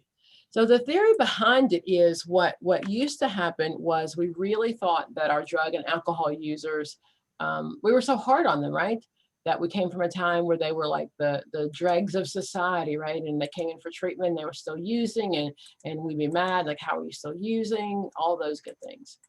So the goal of motivational enhancement was to have the client look at his own motivation, because he definitely wasn't motivated because of me and because of him. I mean, I can't motivate anyone. I can't make him. I can't yell at him to get him to stop drinking. So the patient makes a personal decision to change and then constructs a plan. Your own recovery model, and it's enhanced by the other goals of therapy. The basis of emotional and motivational enhancement theory is the patient will be able to make connection between behavior and goals. So most often with emotional MI, what you're looking for is, well, he may not think he has a problem. I'm going to look at it and I'm going to say things like, so, so how many days maybe do you think you've missed work in the last 2 months? Or let's look at this behavior and how it's affected your wife. So while they're not ready to own up to being an alcoholic, it's looking at the behaviors, things I can see and I can measure to help the client realize that maybe they have a problem. Okay. It's motivational psychology. It's systematic form of treatment that causes change in individuals with drinking problems and other problems as well. Change is internally motivated and very rapidly because the belief of the patient has the capacity to make and responsible for the change. Okay. The therapist does not assume an authoritarian role. And that's most often what happens, right? Is I am in regular treatment, stay clean, don't use, I'm checking to make sure you came in on time, all of those things. But in motivational enhancement, it's the client that should be setting the plan and the goals. Okay, that's good. Again, that's my stages of change. I talked about psychodynamic theory. We don't see a lot of that of treatment when it comes to alcoholism, but definitely there's a piece that's my id, like I said before, my pleasure principle. Oh. Freud says that your id and your superego are always fighting, right? Your id is your want, your want, your want, your want. Your superego is your no, no, no, no, no. So my id wants it. My id wants eat, sleep, and procreate. My id wants it. My id wants it. My superego says, no, Pam, no, no, no. So what he would say is when I'm given into those primary instinctual drives, that my id is winning. Okay, so he would say that you're a drug or alcohol user because you're letting your id win. So the goal is that the ego, again, who you are, will control the battle, right? And you'll say, oh, I can have one drink and not have 12 drinks as my id wants. Okay, so again, those are some. That id is a mother. It is. My id is the winner most of the time. I'm not gonna lie.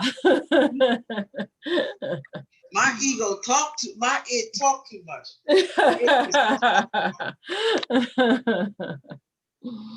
So your behavior modification, those are those positive and negative reinforcement. You'll see that on there. You recall that? Oh, yes, yes. So can you explain it to us? I'm sorry. What you want me to explain? I'm sorry. Positive, negative reinforcement. Those are many times hard for people to understand. I'm not good at explaining things, but then the question, what you're looking for is to remember, are you trying to start the behavior or stop the behavior? This is called operant conditioning, right?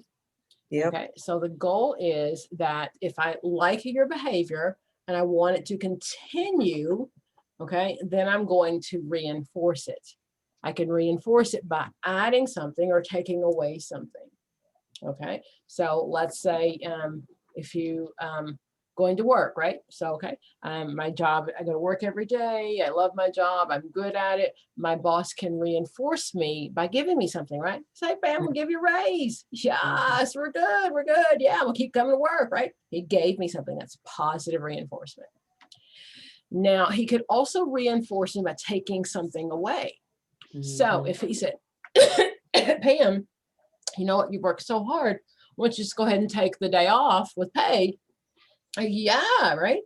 But that's a negative reinforcement. He took away something I didn't want anyway, but he still removed something. So that's what makes it a negative reinforcement. Okay. Okay, but you're still getting paid, but he took the day from you. Mm-hmm. Got it. And it's still making negative because, yeah. Okay. Because taking something away is negative. So don't think of good or bad. Think of adding or subtracting. I'm subtracting, guys. Okay, so he took that day off. He gave me that time. He took it away. Then that's a negative reinforcement. Okay. Yes, ma'am. So then the punishment is when I don't like the behavior and I'm trying to get it to stop. So I can do a couple of things. I can add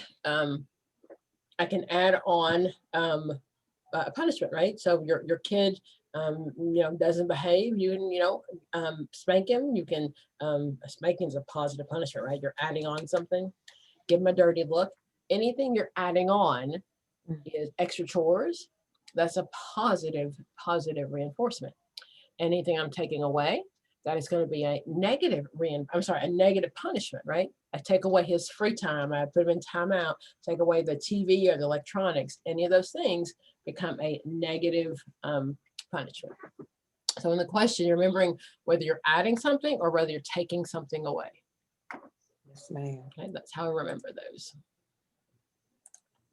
And those are usually confusing for people.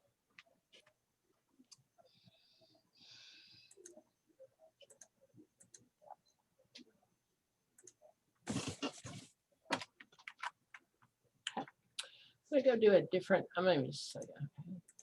So I'm going to send you, and if you have these already, I'm going to send you this book. I'm also going to send you the IR, the questions from the IR.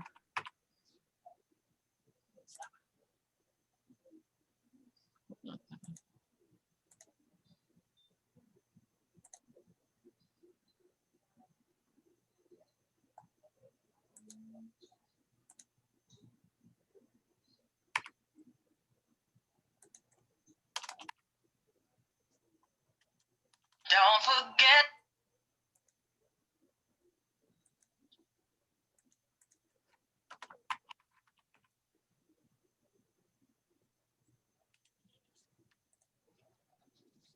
Okay. So do you have this one? No, ma'am. Okay, so I'm going to send you this one.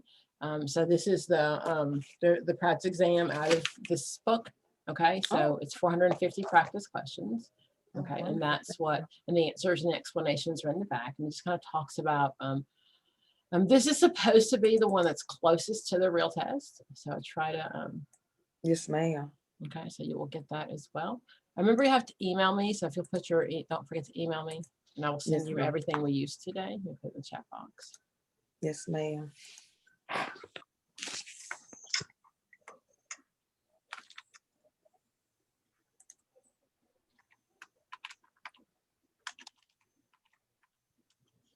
Dr. Pam 2020 at gmail.com.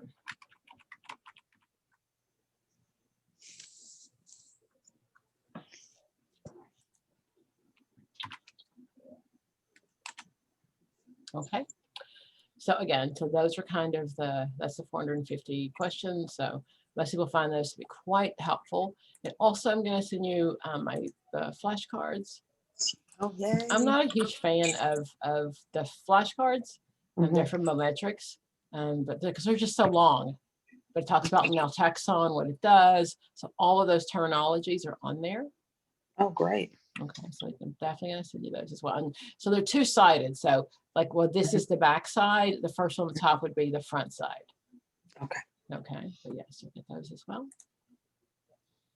Okay, and let's just do one more set of questions. I like these lot. These are social work questions, but I like the way they're worded because it really it helps you look at how to understand the questions, because some of them are not as those straightforward ones. We don't see a lot of those, right? Right. I just found out about you Wednesday. One of my coworkers, she was like, Angela, I'm gonna send you this. And she said, I'm with Dr. Pam, and she's having an ADC, and she said, I'm gonna send you this. I was like, okay. I said, who is her? She said, she's on Facebook, and asked to join her. I know you're gonna get better test. I'm like, okay. And I did, and thank you for accepting me. And she was like, it's $100, and that's why I was like, okay. So that's how I end up on here today. Well, I hope it helped. I'm thinking you're pretty good, though. You know a lot of information. You really do. Yeah, I just I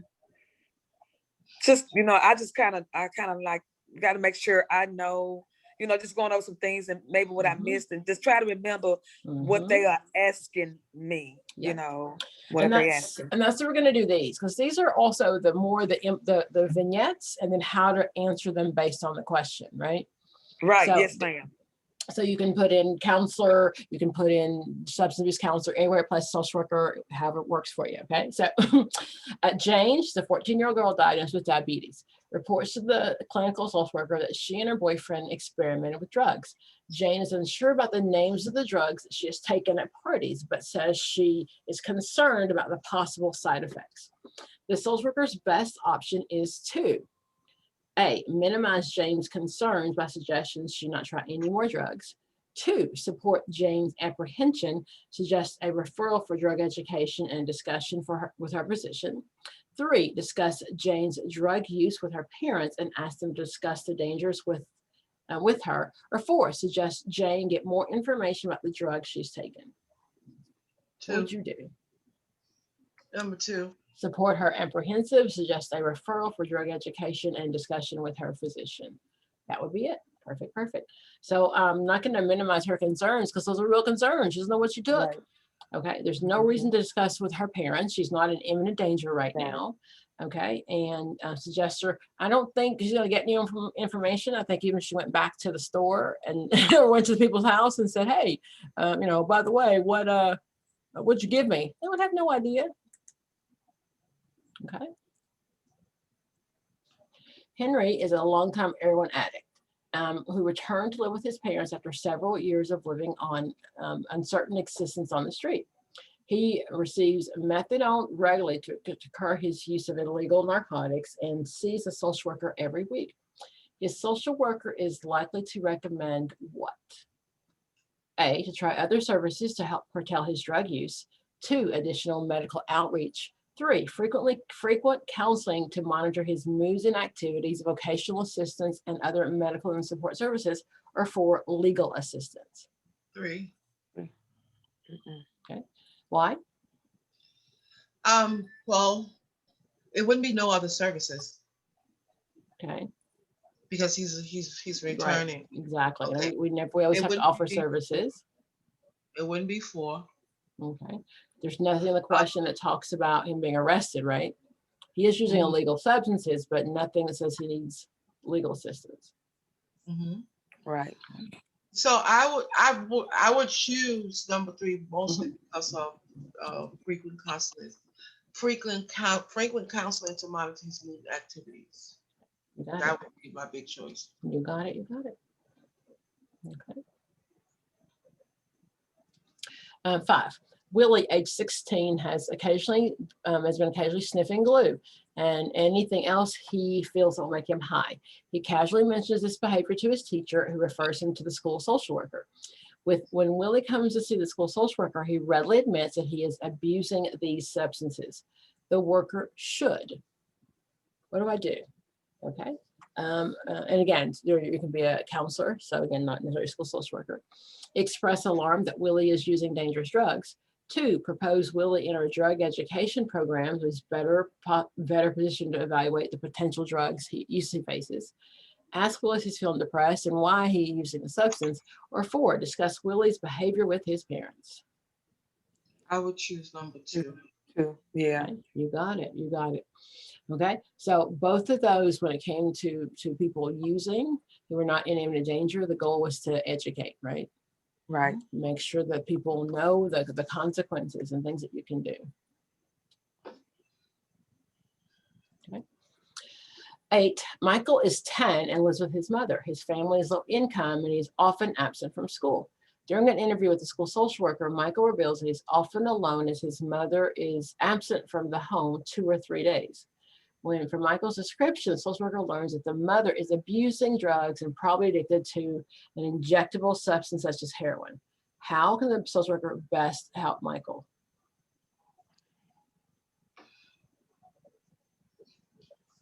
Okay, Michael needs help in defending himself against drugs. The worker should receive counseling focused on drug prevention. The worker should call the police to report the mother's illegal drug use.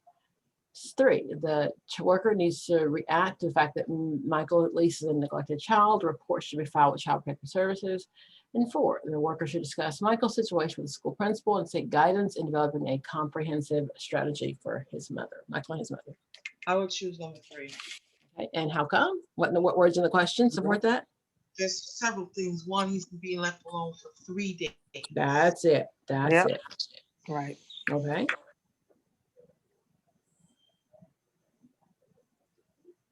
Okay, very good. Number 9, after repeated hospitalizations for severe back pain, Harry is provided with prescription painkillers. The family tells the social worker that he started to obtain duplicate, sometimes forged prescriptions for controlled substances to supplement his regular supply. Harry told his family the doctor is not giving him enough drugs to control his pain, and he has been forced to improvise. The social worker might suspect, Harry's become drug dependent and needs help to control his need for painkillers. 2, the doctor needs to be informed and to increase Harry's prescription. 3, the family should be helped to control Harry's behavior. Or 4, Harry's behavior should be diminished after the back problem is cured. I want to say 1. But Yeah. I'm varying on 1 and 4. Okay, so Harry's behavior should probably diminish after his back problem is cured. So probably not, because what we know now is that opioid addiction can happen after like 5 days. So that's the problem many times is it continues. I was treating a client one time who was a former high-ranking military official, and he got hurt in Afghanistan, and he going back to the States, of course, and they were giving painkillers, and then they were trying to wean him off, and he was addicted to painkillers, and he had top government security, so he was making counterfeit dollars to buy his drugs. Wow. Yeah, yes. I'm laughing at Angela's response. Wow, because guess what? That's what I'm saying to myself all week long, dealing with clients. Wow. That's what no matter how bad your life is, all you do is go to work. It's like, my life isn't so bad. Look. So all you can do is go to work. That's right. Just go to work. I miss client interaction though. I do. I don't see clients anymore, so I do miss that. You miss it? I do.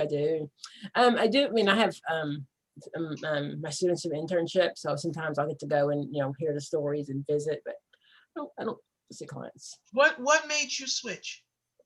I've been doing this for 30 years, and I decided that I just it gets old. God, it gets old. And at some point, I was saying I work a lot no matter what. So sometimes I was seeing 8 clients a day. I'm like, oh. So I see as many now, but I enjoy what I do much better. So I make sure that you get equipped to go see the clients. And we're good. Good. You switch sides. That's good.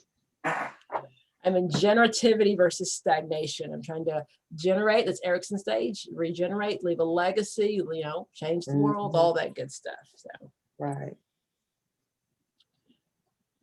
I also just want to work online and be able to travel. Oh, My goal is to retire in 5 years. I'll be 60. My last one will be out of college, and I'm going to retire in somewhere in the Caribbean. I just tried to wrap my mind around you saying 8 clients a day, because I see 3 clients a day, sometimes 4. And at the end of the day, I'm like, oh, I snatched my wig off, my clothes off. I'm so my tired. I run right to bed. I worked in I had a private practice when my kids were little, and there were 5 of us in practice together. And we were one of the top providers for one of the insurance companies, and we were busy. We were so busy. So we just, So. Number 12, Rose, a crack cocaine and alcohol user, appeared at the HMO clinic complaining of frequent stomach pains. Rather than getting the painkiller she wants, she's surprised to learn that she is at least 9 weeks pregnant. In addressing Rose's pregnancy, The social worker intervening should seek to do what first? Educate, educate, educate. Number 2. Okay, Mhm. makes sense? Educate, Yep. educate, educate. Okay. Yep. Right. Look at 3. Discuss the pregnancy with his family, asking for help and forcing him to stop. Stop it.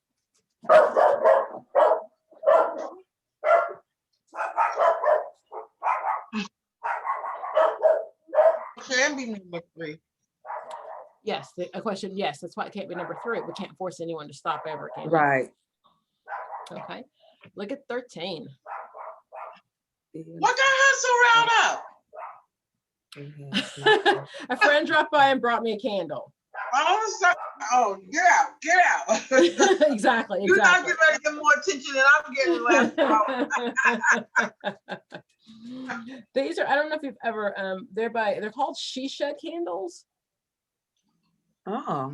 And they come in like in this amazing smells, and I absolutely love them. So Shisha candles? What is called that? shisha. The scent? This one is the scent is this one's called Revamped Home.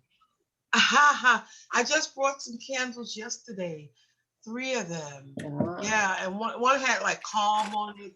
Yeah. I think the scent is kind of for calmness, and another one had peace. Do you know Alana? I'm gonna put that. I'm gonna tell you something at the end.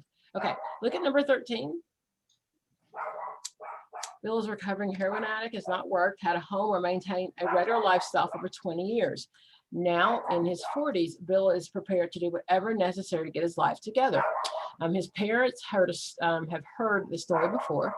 They're unwilling to have him move in with them. They are prepared to be supportive and give him another chance. However, all of his friends are drug users, and the pressure on Bill to resume drug taking are considerable. The best strategy for Bill is to what? A residential treatment program with vocational training to help Bill relearn skills for him to stay away from associates who influence him. Convince his parents they should allow him to move back in while he receives treatment and vocational assistance. 3, a partial hospitalization program so Bill can receive ongoing medical as well as other services. Or 4, to help him join a group of recovering drug users. I would choose I'd say 1. Got it. You got it. Working the same with his parents is not going to help because that's a ever-ending cycle, right? Right. And he needs a place to live. That's the bottom line. Okay. Do you find the vignettes on the test to be like this? Yes. Yeah, that's all. So there are 2 kinds. There are content, like the ones we went before, knowing kind of what the facts, and then there are the vignette styles where you have to kind of go through the vignette and figure out like what the best answer is. And you're always going back to the question. How do I know? Go back to the question, find the words in the question. Okay. So 14, Fred, he's 35. He's participating in the 3rd family counseling session with his wife, Norma. Her major complaint concerns Fred's drinking. Fred feels his drinking habits are in normal limits. He has a responsible job that requires considerable traveling, and he is home several evenings and weekends. He wants to relax when he's at home and feels that drinking 8 to 10 beers after work isn't unreasonable. Ooh, okay. Fred wants to, he says he has rarely more than 2 drinks at the business lunches, perhaps 1 more with his colleagues after work. In helping this couple, the worker should teach Fred how to count. So help Norma adjust to Fred's habits as his drinking is not excessive. 2, suggest that Fred take Norma out more often to soften the tension between them. 3, suggests that Fred confront his excessive drinking as it seriously affects his health, his work, and his family life. Or 4, ignore the drinking as the problem is Norma's lack of acceptance. Now I'm gonna choose 3, but I don't agree with 3. Oh, really? It's the only one that makes sense to the vignette, but so why don't you agree with it? Because Fred's 8 to 10 beers. Mhm. One, we know that men can consume more than women, right? We know that age is a factor over 60, as you said earlier. Mhm. But 8 to 10 beers doesn't mean that it's excessive.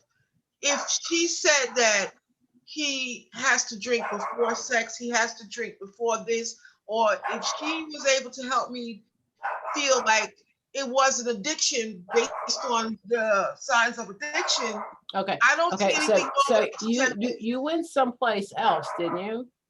Where did we read addiction in there? Right, but so, okay. Stay in So- the question. So it didn't say anything about addiction. It says his excessive drinking. He's drinking too much. 8 to 10 beers a day is too much. The research we said was 2 beers a day was okay. But it's too much for who? Norma? It is according to research, when we only need 2 research. beers a day, right? Okay. 8 to 10 beers a day is a lot. That's excessive drinking. It doesn't say he's an addict, right? It doesn't say that he can't function because of that. But if we're looking at just excessive drinking, 8 to 10 beers is a lot.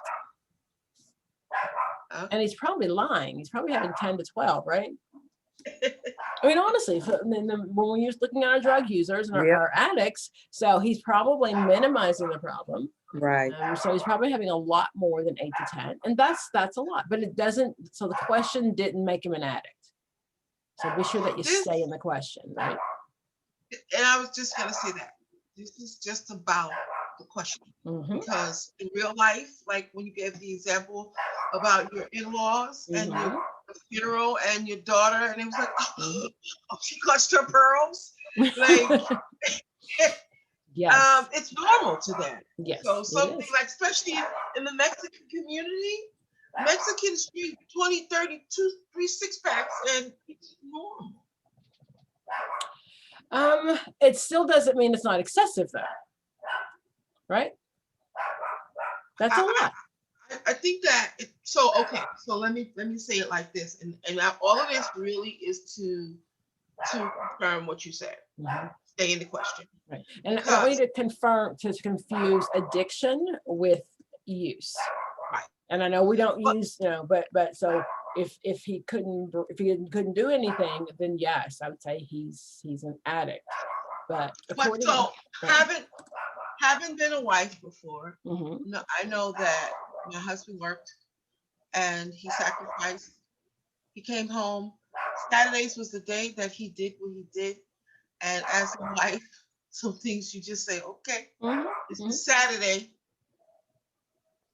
but doesn't make it okay. I get it. Yeah.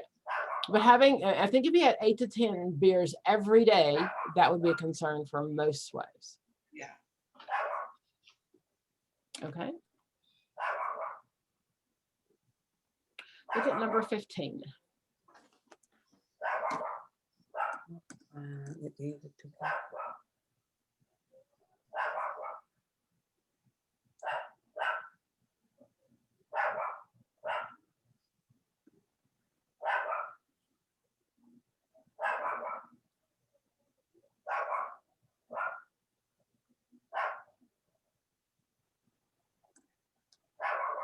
Michael finds it easy to give up alcohol when he's done it hundreds of times in the last 20 years. Finally found out by Michael's alcoholism, Barbara, his wife, has told him she'll obtain a divorce unless he stops drinking completely. She wants him to move out of the house until he's totally sober for 3 months, then she'll consider taking him back. The family social work counselor should, 1, urge Barbara to soften her stance and give Michael a chance to shed his dependence on alcoholism while at home, since a separation will simply add to the stress and inhibit Michael's recovery. 2, point out to Michael that he is sincere, that if he is sincere, he can convince Barbara to relent. 2, support Barbara's firmness, as she may support Barbara's firmness, as this may help Michael to fully confront the damage he is doing to himself and his family and motivate him to change.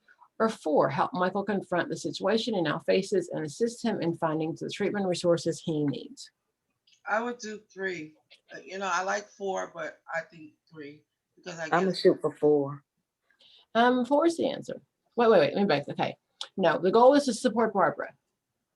Oh, okay. 3, support Barbara's firmness. Okay. Yeah. So she is enabling him, is she not? No, she's not. I mean, she's what now? She's Support enabling Barbara. him. Yeah. No, she's She- not. Well, she No. was until she puts her She foot was. down, right? Right. So if she's Yeah, just till she put her put her foot foot down. down. Yeah, Right. exactly. So I'm going to support that. That's number 4 and 3. So the answer is 3. Okay. Who's my client? Let's go back to that. Who's my client? Barbara or Michael? Michael is my Michael. client. Family. Michael's the Family client. therapist. It's a family one, right? Family social worker. But in number 3, you get some of number 4. Help Michael confront his situation. You get that in number 3. Insist in finding him the treatment version that he needs. So Right. support Barbara's firmness, as this may help Michael to confront the damage he is doing to himself and his family and motivate him to change, or help Michael confront the situation he now faces. So 4 is the better answer.